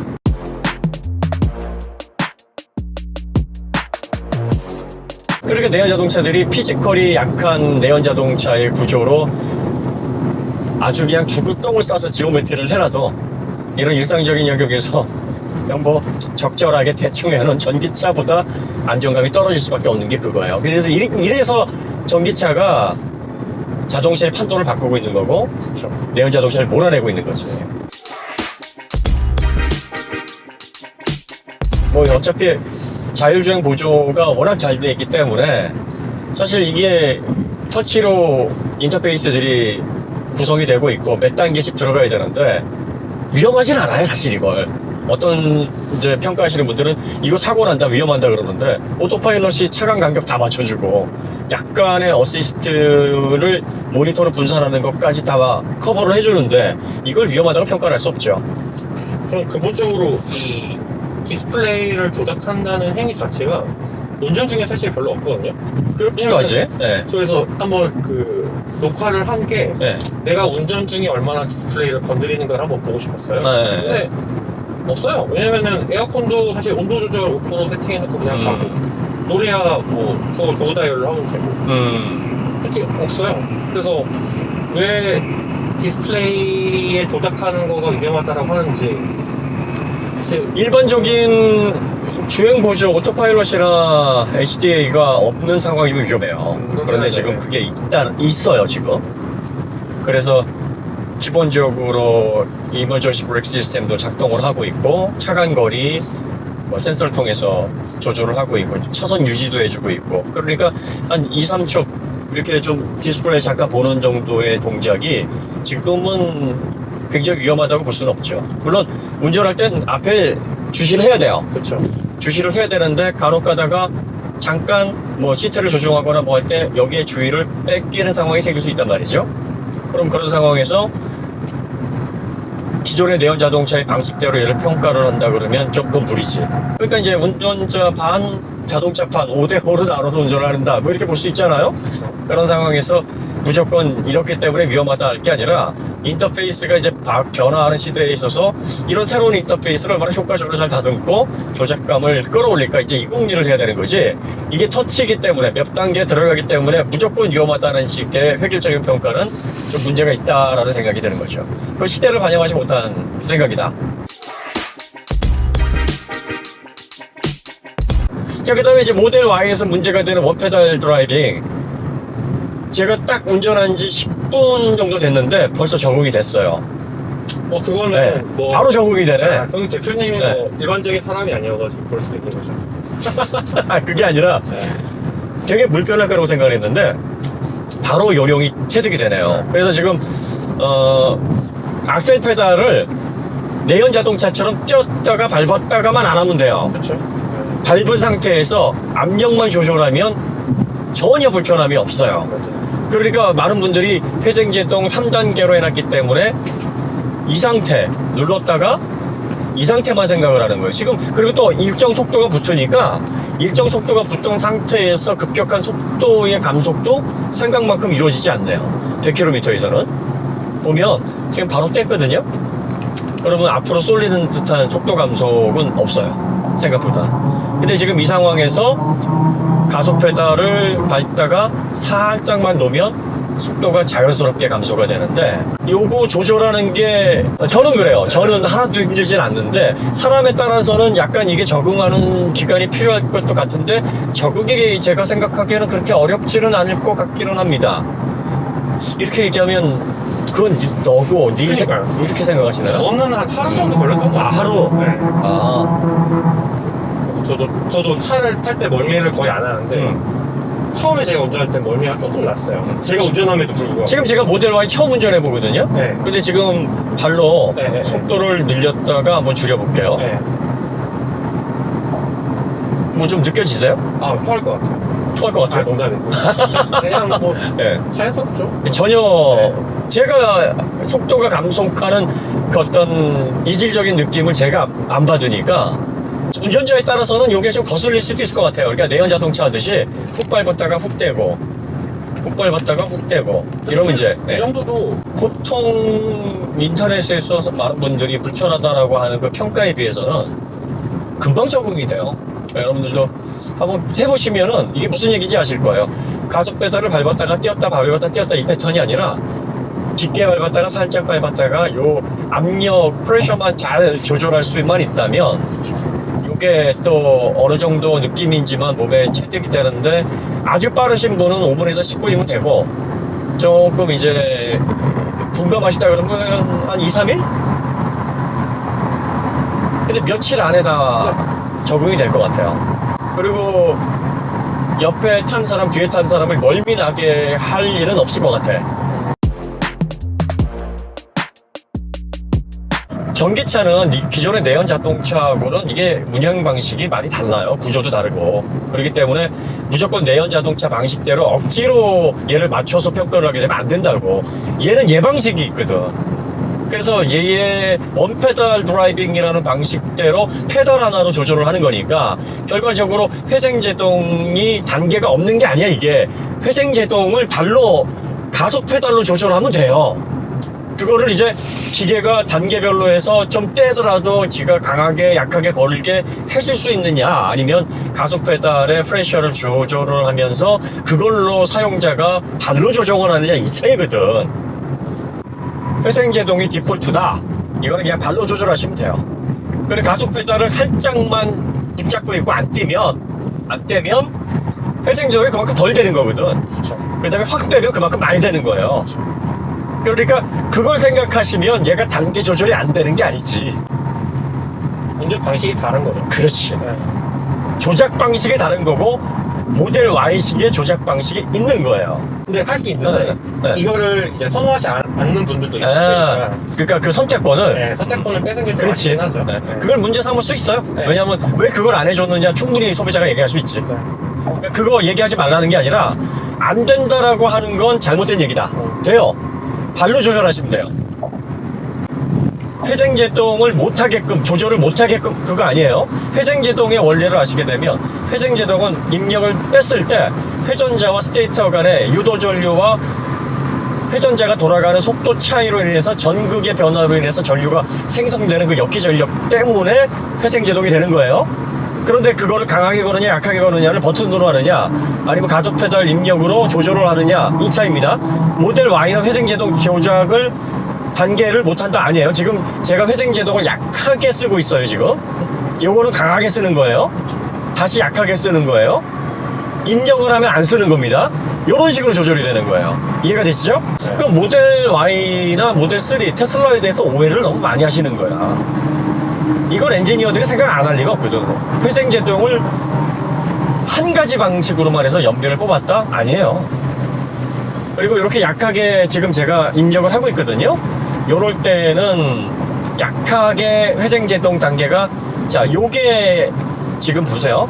요 단계가 회생제동이 가장 약한 단계고, 요게 그 다음 단계고, 요게 강한 3단계입니다. 요렇게 조절이 되는 거예요. 요걸 패들 시프트로 조절하느냐, 버튼으로 조절하느냐, 발로 조절하느냐. 발 편하죠. 그렇죠. 아니, 발 하나가 편하지. 발 하나가. 원페달 드라이빙의 장점이라고 생각하는 게 급제동시거든요. 맞아요. 저는 이게 네. 그 악셀 발을 올렸다가 네. 브레이크로 가는 그 시간 있잖아요. 네. 저는 그것도 약간 얘가 더 이득이라고 생각을 해요. 왜냐면 때는 즉시 제동이 시작되니까. 때는 즉시 기본적으로 회생 제동이 시작되면서 속도를 줄여주고 그러니까요. 메커니컬 브레이크 부터를 확 줄여준단 말이에요. 그러니까 지금 그 모델 S 플레드도 그 정도 성능의 카본 브레이크, 카본 세라믹 브레이크와 카본 튜브의 차체를 안 쓴 이유도 급격하게 속도가 원페달 드라이빙을 감소를 하는 그 작용 때문에 아마 그렇게 했을 거예요. 그러니까 이런 안전면에 있어서 상당히 이게 크게 도움이 되는 거라고. 어쨌든 그 모델 Y에서 회생제동 단계가 안 된다라는 거는 평가하실 때 조심하셔서 사용하셔야 돼요. 발로 얼마든지 할 수 있어요. 그리고 멀미 안 나게 운전 충분히 가능한데 고난이도 기술이 아닙니다. 그냥 조금 운전 경력이 있으신 분들은 이 원리만 알면 누구나 할 수 있어요. 누구나. 자, 그 다음에 뭐 승차감은 저는 딱딱한 걸 원래 좋아해서 이 정도 가지고 저는 불편하다는 느낌은 안 드는데, 생각보다 기대보다 모델 Y 좋은데? 하도 인터넷에서 막 그 시승하시는 분들이 이런 문제 저런 문제를 해놔가지고 당연히 아이오닉 사야 되는 거 아니야? 그랬단 말이에요. 개인적으로 얘가 3보다는 못하다고 생각하거든요. 근데 난 이게 너무 마음에 든다. 어떻게 이렇게 살살 돌리는데 차가 반응을 하지?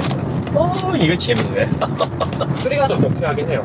뭐 타보셔서 아시겠죠? 네, 뭐 3는 아무래도 이제 차보다 낫고 하니까. 근데 이게 SUV잖아요. 그렇죠. SUV 중에서 굉장히 날카로운 거예요, 이게.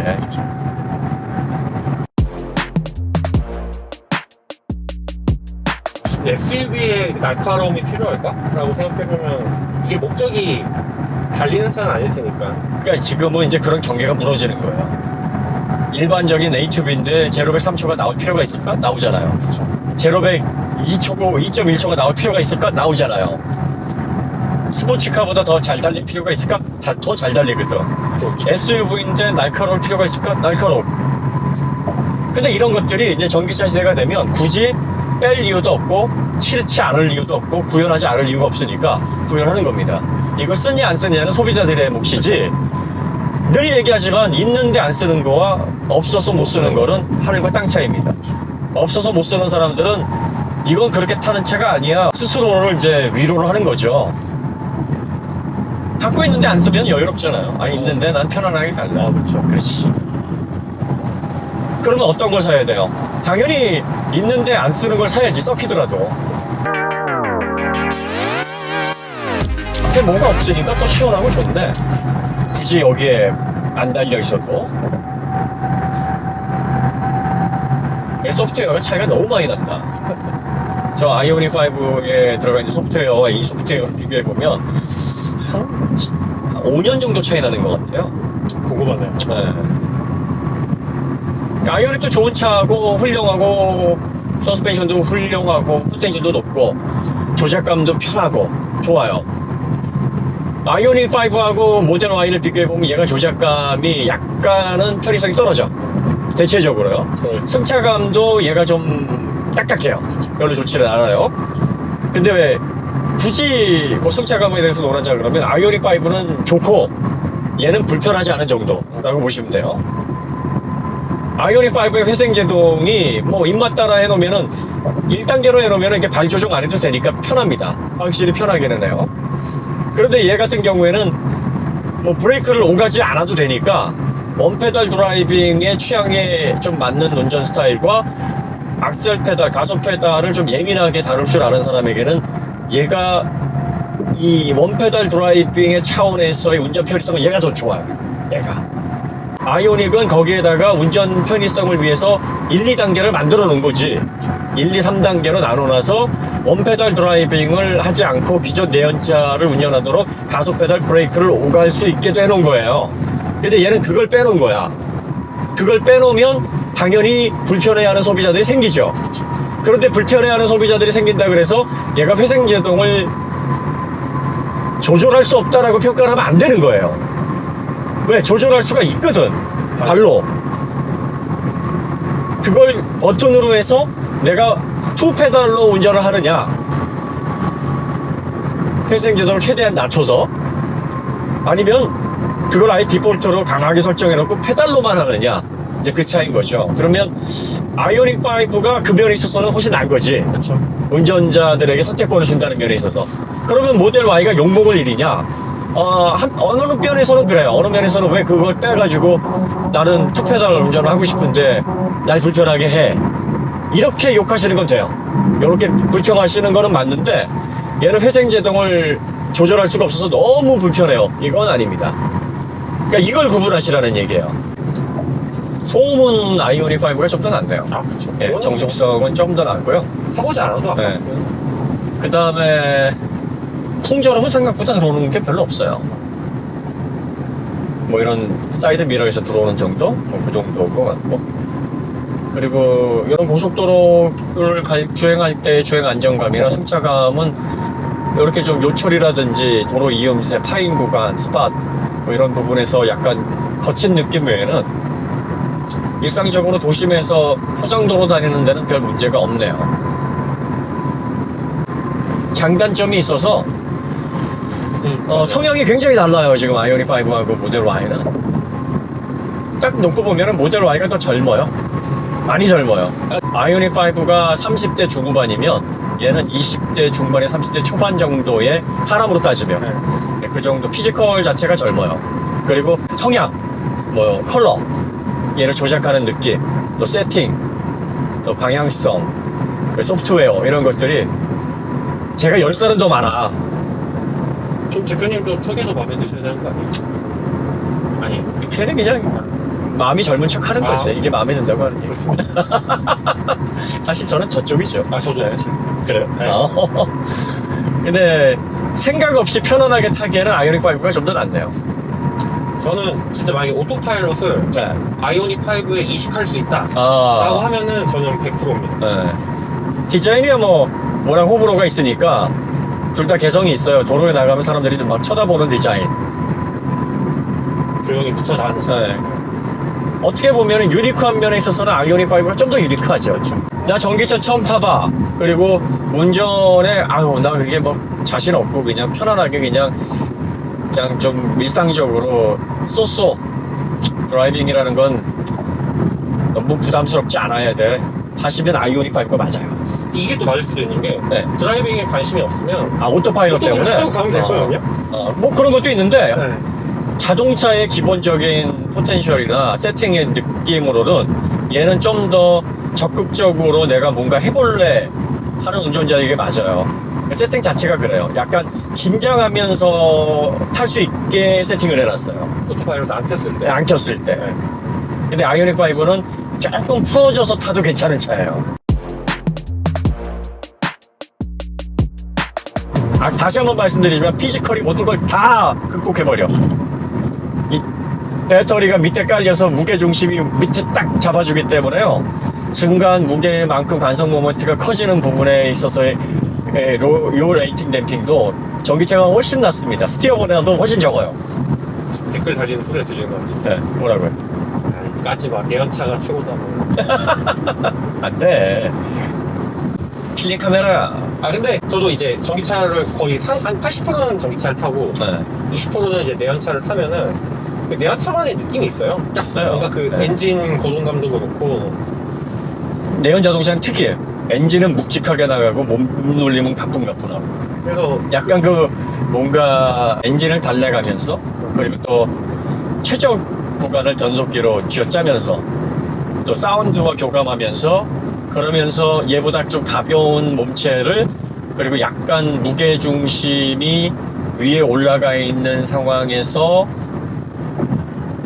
지오메트리의 완성도로 거동을 잡아나가는 트랙션을 잡아나가는 그 묘미. 그렇죠. 약간 그게 이제 약간 취미의 영역으로 갈 것 같아요. 근데 얘는 그냥 쭉 가요. 안정적으로 쭉 가요. 스티어 카운터 스티어 알리도 훨씬 전기차가 적고요. 그리고 운전을 하면서 일상적인 속도, 여기 한계점에 다다르는 속도가 아니라 일상적인 속도에서 거동 변화도 적기 때문에 안정감도 뛰어내서 운전자가 허둥지둥할 일도 적고요. 한계점에서의 거동은 내연 자동차가 더 원숙하고 운전자가 다루기는 좋아요. 그 다음에 이제 관성 모멘트가 큰 상황에서 트랙션을, 그러니까 컨트롤을 잃어버리면 더 다루기가 어려운 건 사실이야. 근데 보통 내연 자동차가 120에서 잃는다 그러면 얘는 140, 150에서도 유지를 하기 때문에 절대적인 운전성에서는 얘가 훨씬 앞서 있어요.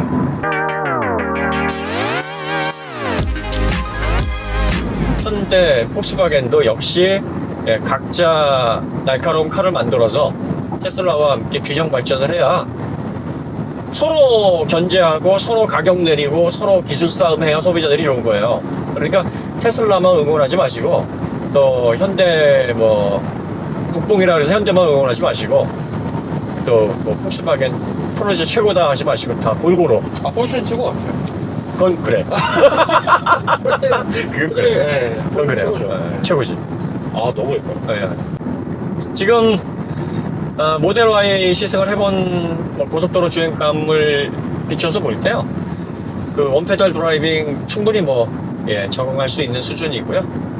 그냥 3단계 수준으로 그냥 강하게만 걸려있는 그 차인데, 요것 때문에 회생제동을 조절할 수 없다 이렇게 생각하지 마시고 발로 충분히 하실 수 있고요. 그 다음에 좀 더 젊은 세팅입니다. 그래서 차를 이제 선택하실 때 적극적으로 드라이빙을 좀 하고 싶다, 나는 좀 더 내가 다루는 데 있어서 뭔가 좀 능동적인 그런 어떤 피드백을 좀 원한다면 모델 Y가 좀 더 능동적입니다. 아, 제가 아이오닉을 한번 타보고 이런 자리가 있었으면 더 뭔가 재밌었을 텐데. 언제부터 이렇게 종교를 테슬라입니다? 좀 편안해가지고 깜빡하고 있었어요. 내가 지금 테슬라의 위상을 올려줘야 되는데 편안한데요? 저는 좋은데요, 진짜? 그래요? 네. 잠깐만, 이거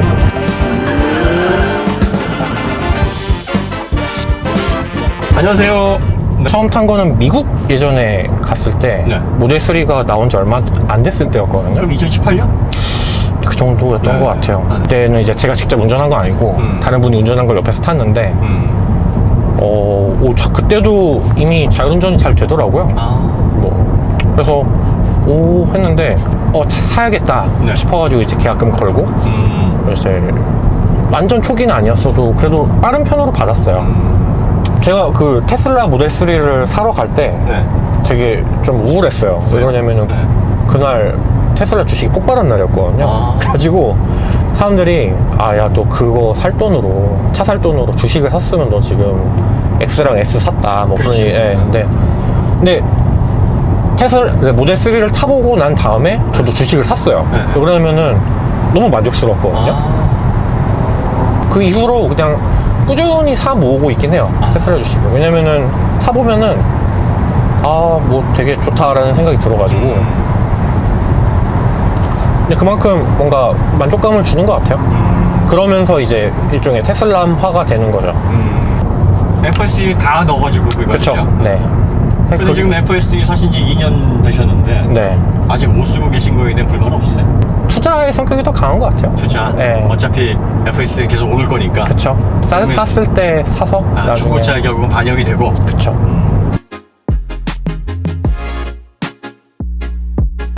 아이오닉 시승해보셨어요? 그냥 잠깐만 타봤어요. 근데 이렇게 본격적으로 타본 건 처음이에요. 네. 지금 첫 느낌 어떠세요? 확실히 소음도 적고 부드러운 것 같아요, 차가. 예. 그죠? 서스펜션이 약간 좀 부드럽죠. 그 다음에 하부에서 올라오는 소음이나 외부에서 들어오는 소음도 약간 좀 덜하죠. 그쵸. 아까 바꾸실래요, 진짜? 진짜 추가금 받고. 제가. 그러니까 뭐, 저 주행거리 1km당 100원. 예, 예. 거기에 약간 빈정상이 아, 알겠습니다. 우리 협상을 다시 한번. 알겠습니다. 단가를 좀 올려보는 걸로. 이게 참 저도 모델 Y 시승을 한번 해보고 나니까 네. 모델 Y에 대한 편견이 많이 깨지고 상당히 매력적인 차다라는 게 확 느껴졌어요. 그리고 원페달 드라이빙이라는 것 자체가 거기에 맞게 설계가 돼 있어요. 얘보다 회생제동 단계를 보니까 얘는 3가 제의 기본 디폴트보다 얘가 좀 더 약해요. 디스플레이나 이런 거는 좀 어색하지 않으세요? 맞아요. 처음에 네. 차 발표됐을 때 이 베젤 보고 상당히 놀랐거든요. IT 엔지니어시라서 특히 네. 이런 데 민감하시죠? 뭐 막상 보니까 뭐 나쁘지 않네요. 좋네요. 이것도 반사 뭐라고 해야 되죠? 이게 반짝이는 거 없는 저반사. 예, 처리된 거. 저반사, 저반사. 하여튼 뭐 앞 위에 그 코팅을 좀 잘 해놨네요. 네. 편안한데요? 저는 좋은데요, 진짜? 아 그래요? 네. 잠깐만, 이거 좋은데? 근데 아까 요철 지날 때는 비슷하네요, 채널이가. 왜냐면 전기차 특유의 이 중량이 있어서 비슷하네요. 네. 근데 그래도 얘가 조금 더 부드러워요. 맞아요. 굳이 꼽자면 얘가 낫네요. 그리고 서스펜션이 받아내는 충격 댐핑, 네. 댐핑의 포텐셜이 얘가 좀 더 높아요. 그런 것들이 이제 네오 자동차들의 약점이죠. 그쵸. 많이 해봤으니까. 네. 이거는 좋은데요? 요거. 사이드미러? 이트론보다 나은 것 같습니다. 개인적으로는. 네. 근데 이게 모양새가 좀 약간, 좀 급작스럽게 넣어놓은 느낌이 하긴 한데, 그래도 뭐 디스플레이 자체는 되게 좋네요. 이것도 괜찮은데요? 베젤이 좀 그쵸. 이거 좀 없애면 좋을 텐데. 뭐, 나중에 페이스리프트를 위한 포석이 아닐까. 왜 네로우 베젤을 쓰지 않았을까? 뭐, 있지만 나중에 공개하겠다? 이건 고정이라서 뭐 충격받을 일도 없잖아요. 그래도 뭐. 근데 괜찮은데요? 이거. 그리고 다음 모델에서는 네. 디스플레이를 키우든지 이걸 좀 작게 하든지 해서 이 베젤 좀 줄여줍니다. 네, 이어 붙이겠죠. 너무 좀 뭐랄까 가위로 오리는 듯한 느낌? 근데 요즘 현대차나 기아차 보면 이렇게 막 이렇게 약간 곡면도 있고 뭐 이렇게 그것도 있잖아요. 네, 커브도. 굳이 원가 절감인가? 근데 뭐 나쁘지 않아요. 그래요. 너무 좀 한판에 이렇게 V자로만 꺾어놓아도 좀 괜찮을 뻔했었는데 이 조수석도 배려를 한 거겠죠? 조수석이. 뭐 그러겠죠. 근데 뭐 넷플릭스나 뭐 이런 것도 안 나오는데. 그거 운전 중에 볼 일이 있나요? 충전 중에 볼 수도 있는데 네. 뭐 그렇게 중요하다고 생각하지 않습니다. 나중에 진짜 뭐 자율주행이 엄청나게 향상이 돼서 운전 중에 내가 딴 걸 해도 된다라고 했을 때나 필요가 있지. 지금은 아직까지는 뭐 Y랑 아이오닉 5를 둘 다 계약을 걸어놨거든요. 네. 근데 얘가 언제 나올지 모른다 그래가지고 포기한 게 제일 크긴 한데 좀 아쉽긴 하네요.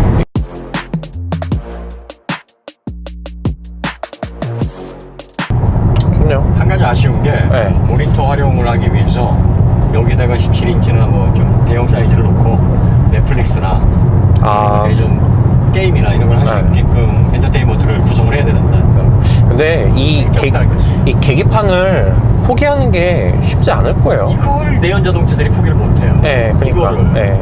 그게 고정관념인 거지. 그러니까 개혁을 하더라도 테슬라는 무에서 그림을 그리잖아요. 네. 그러니까 전혀 기존과는 다른 그림이 나오는데 내연 자동차는 기존에 있던 거를 베이스로 해서 그 그쵸. 덧칠을 해나가니까 네. 모디파이 밖에 안 되는 거예요. 그래서 쉽게 달릴 수가 없겠죠. 네. 뭐 쟤를 없애고 여기다 큰 걸 하나 달아놓으면 되는데 벤츠 그 MB UX 해놓은 거 보세요. 이렇게요? 뭐 이것도 길고 이것도 있잖아요. 황당하잖아 그거. 그게 뭐예요 그게? 뭐 타봐야 알겠지만 뭐 좋지 않을까요? 모르겠네요. 근데 저는 이게 보면은 이런 반응 속도 같은 게 아무래도 조금 테슬라가 혹시 빠르죠? 그쵸. 프레임도 다르고 부드러움이 다르니까. 얘가 확실히 센터를 유지하려는 그 움직임이 좀 자주 보이네요. 이 가운데 센터를 잡아가는 능력은 테슬라 오토파이럿이 가장 좋은 것 같아요. 네. 그래서 다시 선택을 해야 된다. 지금 이것도 타보셨단 말이에요. 네. 쟤랑 얘랑 뭘 선택하시나요? 만약에 3가 없었으면은 네. Y를 샀을 것 같아요. 3가 없었다네. 네. 근데 3가 있으니까 이것도 한번 사보자. 예. 사실 그런 마음이 더 강하긴 했어요. 그때 예약할 때도. 그리고 살려고 했지만 안 샀단 말이에요. 네. 그래서 지금 다시 이걸 시승을 해보고 있는데 네. 생각보다 괜찮다. 좋아요. 맞아요. 괜찮아요. 괜찮다? 좋아요. 네. 아, 근데 약간 계속 이 하는 게 좀 불안하긴 한데 뭐 근데 그러니까 테슬라 오토파일럿 켜놓으면 완전히 믿으면 안 되지만 그래도 좀 믿음이 있거든요. 그러니까 뭐 약간 좀 더 한눈을 팔아도 얘가 좀 더 잘 커버해 줄 거야 라는 그런 믿음이 있는데 이거는 약간 그런 느낌은 없긴 해요. 아직 제가 뭐 많이 안 타봐서 그렇긴 한데. 자, 그 다음에 또 하나 모델 Y의 장점 얘에 비해서 몇 가지만 한번 꼽아보세요. 확실하게 이건 모델 Y가 마이로 5보다 낫다. 저 입장에서는 충전이 편해요. 일단 회사에 충전소가 있고 집도 완속 충전기가 있는데 그 뭐랄까 인터페이스도 되게 편해요. 집이 주택이신가요? 아니면? 아니 아파트예요. 아파트인데 뭐 우연찮게 완속 충전기가 좀 있어가지고 특히 회사에서는 뭐 거의 공짜로, 거의가 아니라 완전히 공짜로 충전하고 이렇게 충전하는 그 인터페이스라고 해야 되나? 네. 동작이 굉장히 간단해요. 그냥 쓱 뽑아서 버튼 누르고 꼽으면 끝이에요. 뭐 공용 충전기를 보면은 되게 뭐 많이 해야 돼요. 네. 단계가 너무 많아요. 네, 무슨 맥도날드 그거 주문하는 것도 아니고 막 키오스크에서 막 해요. 그것도 통신하면서 오류가 너무 많이 나요. 네. 환장하게 싸주기네.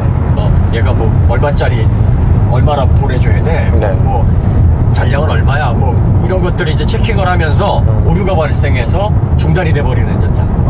이게 한 번 정도는 늘 발생하는 건 아닌데. 네. 그래서 그런 것들이 좀 사소하지만 아쉽죠. 범용의 문제가 그거예요. 범용. 네, 범용. 네. 그러니까 전용은 통신도 간단하잖아요. 그쵸. 자기네 것만 맞추면 되니까. 다이렉트로 딱 정해져 있는 그 아이들이 집에서 이거 워낙 다양한 차종이 별의별 놈이 다 물리니까 그쵸. 거기에서 오는 통신 오류가 그래서 전용이 사실은 좋아요. 맞아요.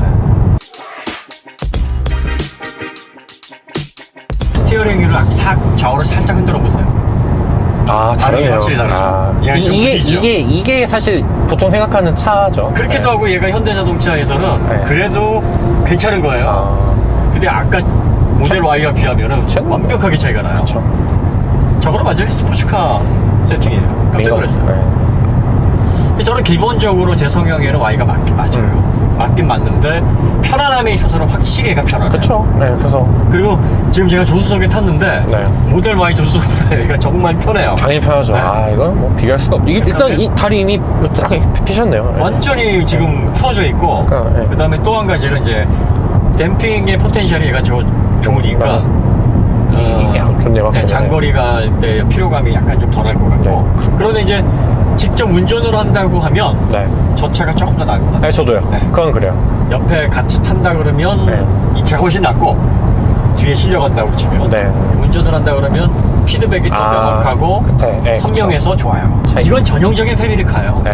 패밀리카 전기차. 그러니까 가족 태우고 가실 일이 있으시면 Y보단 얘가 좋아요. 네, 저도 그래서 이게 좋은 것 같아요. 지금 이 차가 완벽한 리클라이닝 체어 같진 않는데 왜 리클라이닝 의자 중에서 좀 어설픈 거 있잖아요. 좀 싼 거. 그 정도는 될 것 같은데. 포지션 나와요. 그래서 제가 그래서 한 번씩 이제 차에 가가지고 누워서 쉬거든요. 뭐 월급을 떼먹는 거죠. 그래서 아이오닉은 그게 가능해요. 네, 그래서 그거 하면 될 것 같아가지고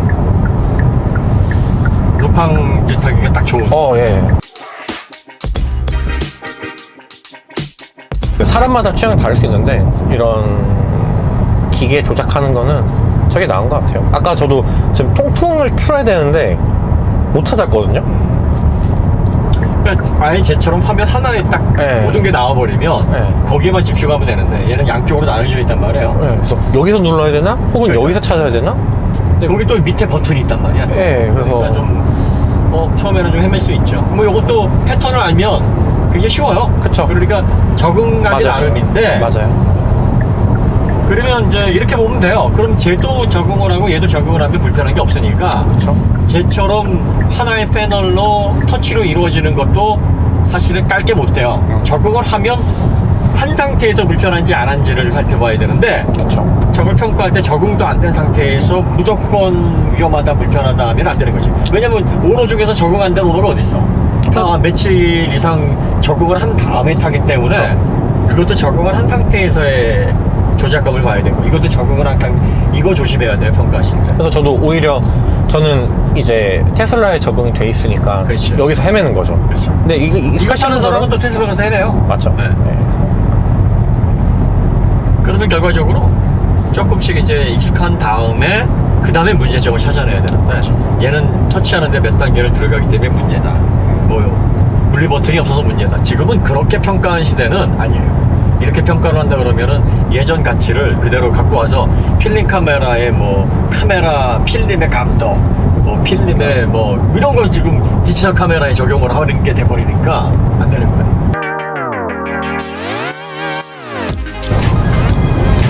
아, 그리고 운전 얘 원페달도 뭐 나쁘지 않죠? 네, 네. 좋아요.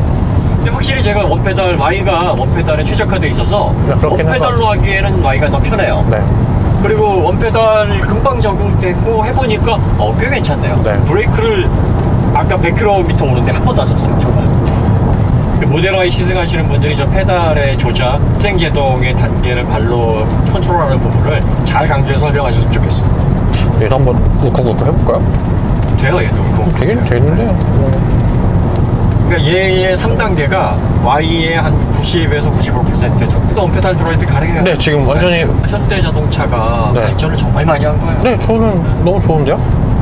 그리고 내연자동차의 장점은 역시 댐핑 포텐셜이 참 좋다. 아, 진짜 저는 네. 오토파일럿만 꺼내와서 여기다 여기다? 달고 싶네요. 예. 그럼 완벽한 차가 될 것 같아요. 행복한 고민이죠. 이거 선택할까 저거 선택할까. 아, 좋다. 아, 잠깐만. 150원, 키로당 150원. 아, 55 노란. 예. 조금 더 이제 조금 이 더. 자리에 앉으시다 보면 여기 매력적인데요, 여기? 이제 200원대로 아. 올라갈 겁니다. 저는 좀 한번 버텨보겠습니다. 알겠습니다. 아.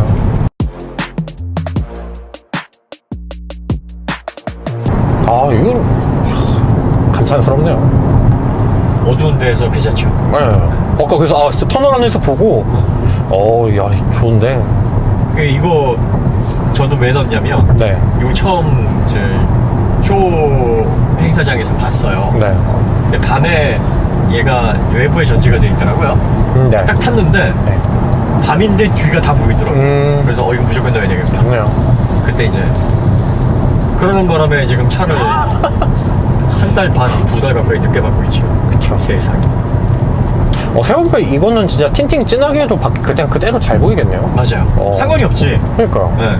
여기 여기 초에다- 카메라를 여기서 보여줄 거니. 네, 초에다 틴팅 하진 네. 않을 거니까. 좋네요. 뭐 틴팅은 그런다고 진하게 해야 된다는 건 아니고. 좋은데? 그 다음에 사진으로 봤을 때는 저 카메라 디자인이 되게 이상했는데 네, 맞아요. 실제로 보니까 괜찮죠? 실제로 봐도 이상한데. 실제로 봐도 이상해요. 이상한데. 근데 운전할 때는 신경 안 쓰이는 것 같아요. 하긴 생각보다 이렇게 크게 만들 이유가 없는데 저렇게 막 네. 대빵만하게 만들어 놓은 건 좀 이해가 안 가는데. 근데 운전할 때는 사실 신경이 안 쓰여요. 사실 여기 이것도 거의 안 보고 그냥 저기 HD로 보니까 굳이 뭐 전방에 대한 시원한 느낌은 모델 Y가 좀 더 나아요. 아무래도 그건 어쩔 수 없죠. 얘는 앞에 이제 크러스트도 있고 모니터도 이렇게 펼쳐 있는 상황이라서 네. 시선을 좀 분산시키기도 하고 약간 대시보드가 살짝 높은 느낌? 그런 그렇죠. 느낌이 좀 있어요. 좋은데요? 괜찮은데? 잠깐만. 아니야, 또 오토파일럿이 있으니까. 원래 남의 떡에 큰 아니야. 근데 좋은 것 같아요, 진짜로. 그냥 정말 이거는 우열이라기보다는 취향 차이인 것 같아요. 자, 그럼 뭐 차주분과 함께 진행한 아이오닉 5 시승기 실생활에 가까운 정보 위주로 해서 만들어 드렸습니다. 네. 워낙에 말씀을 유쾌하게 잘 하시고 자칭 막 이렇게 또 테슬라미라고 또 이렇게 하시는 대범함과 그리고 또 아이오닉 5 이 정도 테슬라 오너에게 칭찬받았으면 극찬인데요. 그런가요? 아니. 그러니까 이제 고속도로 주행 보조만 조금 그 뜨거워했고 약간, 네. 나머지는 뭐 크게 네. 좋은 것 같아요. 네, 뭐 그런 부분이 없다 이렇게 말씀을 하신 거예요. 그럼 뭐 여기서 마치도록 하고 네. 다음에 더 좋은 콘텐츠 찾아뵙겠습니다. 이번에는 모델 Y의 차주분 시승기로 영상을 시작하도록 하겠습니다. 약간 좀 뭔가 바람피다 돌아오는 느낌인데. 그렇죠. 문자 그대로의 바람이 아닌 건 뭐 신선한 또 자극이 될 수 있고요. 네, 환기라는 차원에서. 네. 근데 지금 이 시내를 통과를 하면서 두 모델을 바로 이제 비교를 해보시잖아요. 아이오닉 5하고 얘하고 느낌이 어떠신 것 같아요? 어렵네요. 와이가 듣고 있어가지고. 뭐 둘 다 좋은 모델이에요. 둘 다 좋은 모델이고. 아까 승차감 부분에 있어서는 확실히 차이가 나네요. 그쵸. 이 시내로 들어와서 울퉁불퉁한 길을 가다 보니까 확실히 서스펜션의 부드러움이나 승차감 측면에서의 안락함은 아이오닉 5가 한 수 위인 건 맞아요. 그렇죠. 네. 고속도로에서는 또 은근히 차이 안 났다고 말씀하셨잖아요. 그러니까요. 이게 또 이 영역으로 오니까. 근데 여기는 확실히 차이가 날 겁니다. 얘는 그러면 이제 오너 드리븐에 네. 플러스 고속도로 고속주행이 많으신 분이라면 불편이 좀 덜 하실 것 같고. 예. 지금 불편한 수준은 아닌데 확실히 승차감적인 측면에서 보면 아이오닉 5가 더 좋다라는 게 느껴지는 정도의 차이는 있어요. 고속 주행할 때는 전혀 거슬리지 않았는데 지금 이 환경에서는 약간 좀 거슬립니다. 약간. 네. 뭐 심하게 거슬리는 건 아니고 그렇다고 뭐 테슬라 모델들 뭐 너무 딱딱해서 못하겠다 그 정도 절대 아닌데 단단한 스포츠 세단 정도의 반응인 것 같아요. 지금도 이 안에 파여 있는 길인데 이렇게 툭툭 뱉는 듯한 현상이 벌어지네요. 그 영상 올려주신 것 중에 아이오닉 보면은 그 약간 좀 되게 심한 그런 네네네. 출구간? 파톨. 네, 그런데 지나다닐 때 보면은 되게 네. 인상적이었고. 네. 이거는 그렇게 가면은 이제 막 덜컥 그렇죠. 하는 네. 느낌이라. 이 정도의 로스트 프린스와 서스펜션의 강정이면 얘는 퉁 하고 튈 것 같아요. 네. 지금도 여기 노면이 익혀지는 있는데 이런 부분이죠. 예, 드드드드드 하면서 길을 다 읽어냅니다.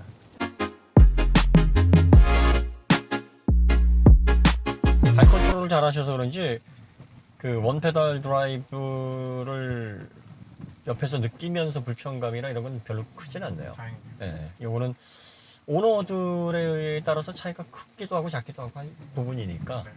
Y를 타시는 분들은 좀 이 페달을 정밀하게 원페달 드라이빙 하는 요령을 익히시는 게 좋은 게 어차피 이 상품은 그렇게 사용하도록 만들어져 있는 거니까 오너들이 좀 그 용도에 맞게 매뉴얼에 맞게 사용하시는 게 맞죠.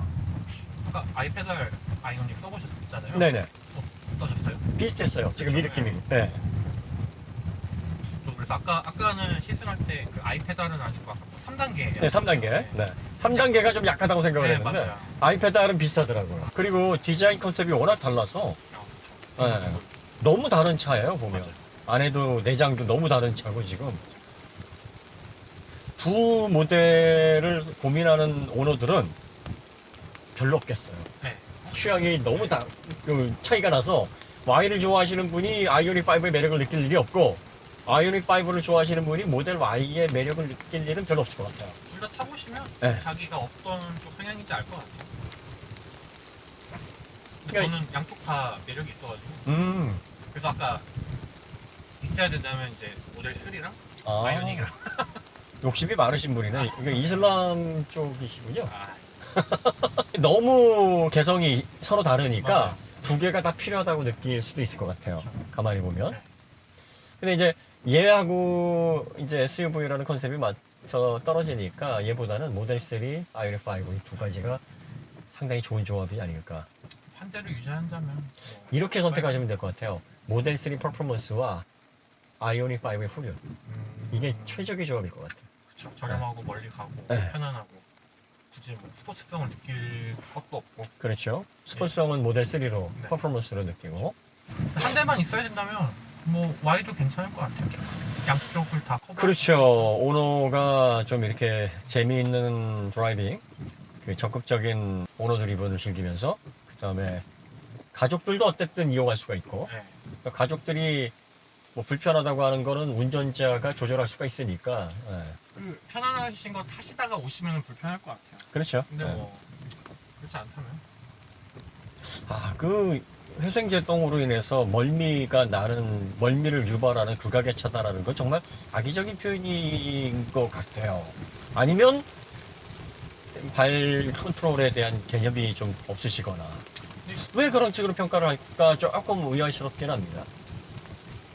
하루 이틀 이틀도 사실 충분하거든요. 근데 그러니까요. 한두 시간은 좀 짧을 수도 있는데 네. 그래도 하다 보면은 감 잡으셨죠. 뭐 저는 뭐 그 좀 기분 나쁘게 재수없게 들으실지 모르겠는데 한 5분 정도니까 예 그게 이런 요령이구나 하고서 바로 알겠더라고요.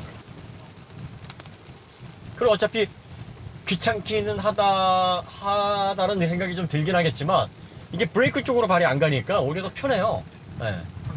네. 그래서 페달을 하나만 가지고 또 브레이크를 사용하지 않고 고속도로에서 100km를 주행을 해왔으니까 물론 단계를 선택을 해서 더 있게 만들어주는 게 제조사가 배려하는 거고 더 베스트인 세팅은 맞아요. 없어서 못 쓰는 거는 누차 얘기하지만 그건 좋은 건 아닙니다.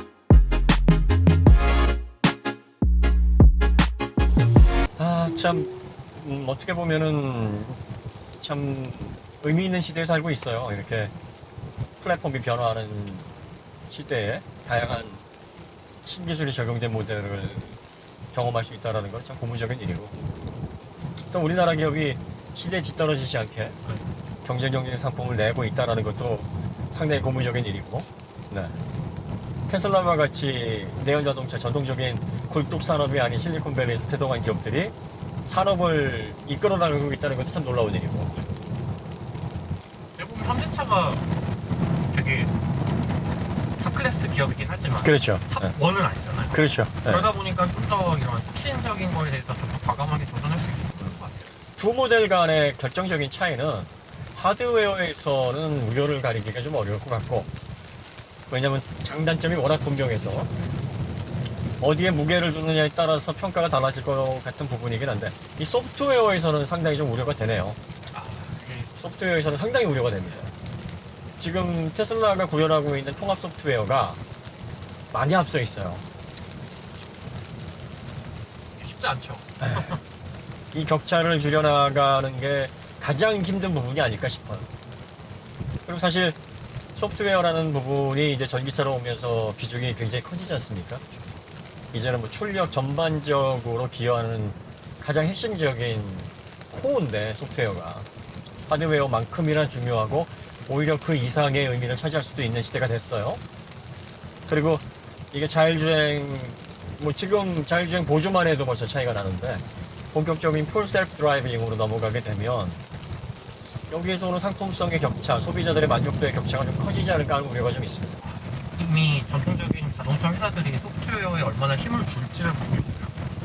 자동차를 처음에 개발을 하면서 테슬라처럼 맞는 옷을 입히는 경우가 아니니까 테슬라는 하드웨어를 만들면서 소프트웨어를 같이 만들었잖아요. 그래서 최적의 전기차에 맞는 소프트웨어와 통합 OS를 통해서 계속 부족한 점을 보완해 나가는 거고 내연자동차 같은 경우에는 협력사들 뭐 티어 1, 티어 2, 티어 3 이런 VC 협력사들과 함께 모듈을 붙여가면서 기능을 늘려나가는 방식이기 때문에 통합 OS라기보다는 개별적인 장치에 의해서 유기적으로 나중에 연동이 돼서 전체적인 합으로 구성되는 이런 방식의 소프트웨어이기 때문에 상당히 좀 출발점도 다르고 소비자들이 그걸 대하는 사용성 그리고 또 발전하는 방향 이런 것들이 다 달라서 근데 결국은 이제 자율주행으로 가게 되면은 통합 OS 쪽으로 가야 되는 건 기정사실이란 말이죠. 그러면 테슬라는 지금까지 해왔던 대로만 발전시키면 되는 거고 내연자동차는 다 갈아엎어야 되는 건데 그게 이게 물리적으로나 아니면 이제 회사의 뭐랄까 정신이라고 해야 되나 그런 마음가짐이 다른 거라서 그렇죠. 어떻게 모르겠네. 그럼 뭐 내연자동차 나름대로 해법을 찾겠죠. 뭐. 네. 그리고 전통적으로 사용하던 캔통신이라든지 뭐 캔FT, 뭐 백스웨이 이런 것들을 테슬라가 안 쓰는 것도 아니니까 근데 진짜 될지 모르겠어요. 왜냐면 소프트웨어도 그렇고 하드웨어도 그렇고 복잡해지면 오류가 많아지고 오류를 찾기도 힘들어요. 그렇죠. 그래서 빼는 게 더 중요한데 얘네는 시작부터 아예 없던 상태니까 그냥 그렇죠. 쭉 올라갔던 거고 기존 내연차들은 빼야 되는데 쉽게 뺄 수가 없겠죠. 뭐 기존에 조합하는 방식으로 발전해 왔다지만 각자 각 분야에서 그동안 기술 분야에 투자했던 비용이라든지 노력, 시간, 또 기술의 난이도 이런 것들은 뭐 통합 OS나 뭐 개별적인 마이크홈으로 붙는 펌웨어나 사실 난이도를 나눈다는 게 우습잖아요, 엔지니어링에서. 근데 더 효율적이냐 그렇지 못하느냐의 차이에 따라서 의견이 가려지는 건데, 결과적으로 뭐 이제 자율주행하려면 어쩔 수가 없어요. 지금 우리가 자동차에서 빠른 통신이 필요한 분야가 사실은 자율주행 외에는 뭐 엔터테인먼트 정도인데, 그 두 가지 요소만 없으면 지금 캔통 세대로도 얼마든지 가능하거든요. 더군다나 뭐 시스템 전기 모터라든지 뭐 BMS라든지 이런 것들은 그 매트릭스 기본적인 파라미터로 제어가 되기 때문에 용량이 얼마 안 되잖아요. 이제 비전 센싱을 하던 뭐 라이다로 뭐 퓨전 센싱을 하던 여기서 오는 정보들이 너무나 엄청나고, 예. 뭐 카메라에서 들어오는 것만 초당 2기가 bps가 넘는 정보가 들어오니까 이걸 또 프로세스에서 정확하게 연산을 해서 판단을 하려면 전 과정이 이제 굉장히 빨라요. 예, 뭐 대역폭도 문제고 프로세싱도 문제고 이런 것들이 이제 대두가 되는 거죠. 뭐 테슬라와 이제 맞먹을 수 있는 회사가 어디일까? 다들 중국 많이 이야기하시는데. 사실 재밌는 영화들을 보면 크게 세 가지 요소예요. 첫 번째는 이제 각본이 뛰어난. 그 다음에 이제 오락 영화 같은 경우에는 갈등 요소거든요. 이 갈등 요소가 첨예하게 대립되는. 그리고 이제 그 다음 요소가 빌런이 굉장히 강해야 돼요. 타노스처럼. 빌런이 바보 같으면, 스테판 울프 같으면 진짜 낌새거든요. 그러니까 누가 빌런이 됐던, 테슬라가 빌런이 됐던, 아니면 내자동차가 빌런이 됐던 강력한 힘을 가지고 경쟁을 해야 된다는 거죠. 예. 누가 히어로가 됐던 거네. 그러니까 소비자들은 그 두 강력한 힘의 충돌을 보면서 흥미를 느끼는 건데, 지금 테슬라가 내연 자동차의 입장에서 보면 빌런이란 말이죠. 타노스 같은 빌런이에요. 왜냐면 타노스에 맞서서 모든 히어로들이 뭉쳐서 싸우니까. 네. 뭉쳐있나요? 지금 거의 뭉치려고 하고 있죠. 네, 그래서 리막을 중심으로 그 폭스바겐, 포르쉐, 뭐 현대, 예, 그래서 그 기본적으로 코어가 되는 모터, 뭐 BMS 기술, 또 자율주행도 이제 뭐 테슬라 진영, 뭐 안 테슬라 진영이라고 얘기를 하잖아요. 또 이게 문제가 뭐냐면 각자 이해관계가 다르기 때문에 기술적으로 뭔가 슈어를 하면서 힘을 합치더라도 이게 한시적이고 너무나 제한적이기 때문에 결국은 어느 쪽으로 변수가 생기게 될 것이냐, 이제 그런 문제가 사실은 첨예한 부분이죠. 근데 이제 외계인이 쳐들어오면 원수끼리도 손을 잡듯이 테슬라가 이제 화성가 이거야 그래서 쳐들어왔으니까 내연자동차 입장에서는 손을 안 잡을 수가 없죠. 일단 살고 보자. 또 중국 업체들이 엄청난 물량 공세와 내수 시장을 바탕으로 전기차 시장에서 얼마나 힘을 낼지도 모르고요. 그 다음에 중국차 업체들, 기업들이 이제 기업 사냥을 많이 했잖아요. 그러다 보니까 품질이 정말 빠르게 올라와 있거든요. 사실 현대자동차가 중국 시장에서 빠르게 점유율을 잃기 시작한 것도 중국 시장이 10년 전만 해도 자동차 제조 기술이 굉장히 후진적이었어요. 그러다가 최근에 뭐 다양한 브랜드들을 통해서 기술 제휴를 하고 또 빠르게 제조 산업 부분에서 노하우를 얻고 있다 보니까 3, 4세대 전에 현대차로 초창기에 중국 시장에서 손쉽게 경쟁하던 그 패턴으로는 중국차를 따라갈 수 없는 입장이 돼버린 거죠. 이미 비슷한 품질에 거의 올라와 있는 중국의 내수 시장, 내수 품질을. 그래서 현대도 이제 중국 시장에 대한 자세를 다시 잡고, 실제로 초창기에 중국 시장에 진출했던 많은 그 현대 기아의 생산 라인들이 막 멈춰서거나 중국 기업에 넘어가거나 중국 신생 전기차에 매각되거나 지금 그런 입장이에요. 전기차예요? 네. 중국이 변수예요. 중국이 저가형이면 저가형, 뭐 샤오펑이라든지 니오라든지 또 BYD 뭐 이런 업체들, 네. 리샹 이런 업체들이 고급형 전기차들을 빠르게 품질 좋게 내놓고 있는데, 이런 것들이 얼마나 시장에서 다크호스로 작용할지도 사실 관건이죠. 볼 때는 모델 Y가 상당히 매력적인 차인 것 같아요. 네. 그리고 많은 소비자들이 왜 이 차에 열광하고 이 차에 대한 품질에 대해서 신뢰감을 갖고 있고 구입할 때 조금의 망설임도 없는가. 네, 그런 어떤 이 차만의 매력, 이 차만의 경쟁력을 오늘 뭐 제대로 느끼지 않았나 싶고, 확실히 아이오닉5와 같은 다양한 형태, 상품성이 겹치지 않는 형태가 시장에 있다라는 거는 소비자들에게 좋은 일이에요. 땡기더라고요. 여유가 되면은 갖고 싶다. 제가 아이오닉5 이거 이번에 연비 테스트를 하면서 카마스터에게 메일을 받았어요. 차 준비되어 있다고. 사진하고 뭐 같이 왔는데 그걸 보면서 아니 와이를 뽑을 걸 그랬나. 서로 지금 남의 떡이 더 커 보이는 거예요 지금. 이게 무슨 얘기냐면 그만큼 서로 매력을 느낄 만한 요소가 충분하다는 거예요. 저는 이렇게 Y식의 깔끔한 이런 스타일, 미니멀리즘한 디자인이 또 다시 보니까 사진으로 볼 때는 뭐 이렇게 심심한가 했더니 실제로 보니까 굉장히 눈이 편안하네요. 생각보다. 그것도 약간 호불호가 좀 많이 갈려서. 아이오닉5가 처음에 볼 때는 알록달록하고 아기자기하고 뭔가 꽉 차 있는 듯한 느낌인데 약간 좀 복잡한 느낌이 좀 들긴 하거든요. 약간 정돈이 안 되는 느낌. 네. 근데 이 모델 같은 경우에는 그냥 뭐 스칸디나비아의 디자인 스타일? 뭐 이런 스타일. 북유럽. 네, 북유럽. 네.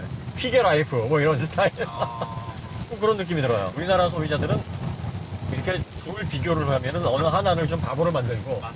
네. 찍어 누르고 어느 하나를 좀 띄워주고 그래 네가 이겼어 라고 편을 갈라주면 좋아하니까 뭐 그런 어떤 평가들에 더 민감하게 또 의미를 두시는 그런 분들이 좀 계시기도 한데 가장 결론은 이거예요. 얘 장점과 아이오닉5의 장점을 딱 합쳐놓으면 우주 최강의 전기차가 나올 것 같아요. 동력 성능은 Y, 실내 공간과 편안한 승차감과 또 여유로운 조작감은 아이오닉5, 소프트웨어는 Y. 이렇게 합쳐지면 정말 엄청난 전기차가 될 것 같네요. 그만큼 현대 아이오닉5와 테슬라 모델 Y는 취향에 맞는 사람에게 충분한 매력을 줄 수 있다. 이렇게 정리를 하시면 될 것 같습니다. 차주분, 네, 이제 모델 Y를 가지고 손수 오셔서 아이오닉5와 함께 부산 전비 테스트도 해주고 아이오닉 시승기도 해주시고 예, Y 시승기도 해주시고 오늘 너무 귀여운 걸 해주셔서 진심으로 깊이 감사드립니다. 네, 그럼 여기서 Y 차주분 시승기를 마치도록 하고요. 다음에 더 좋은 콘텐츠로 찾아뵙도록 하겠습니다. 감사합니다.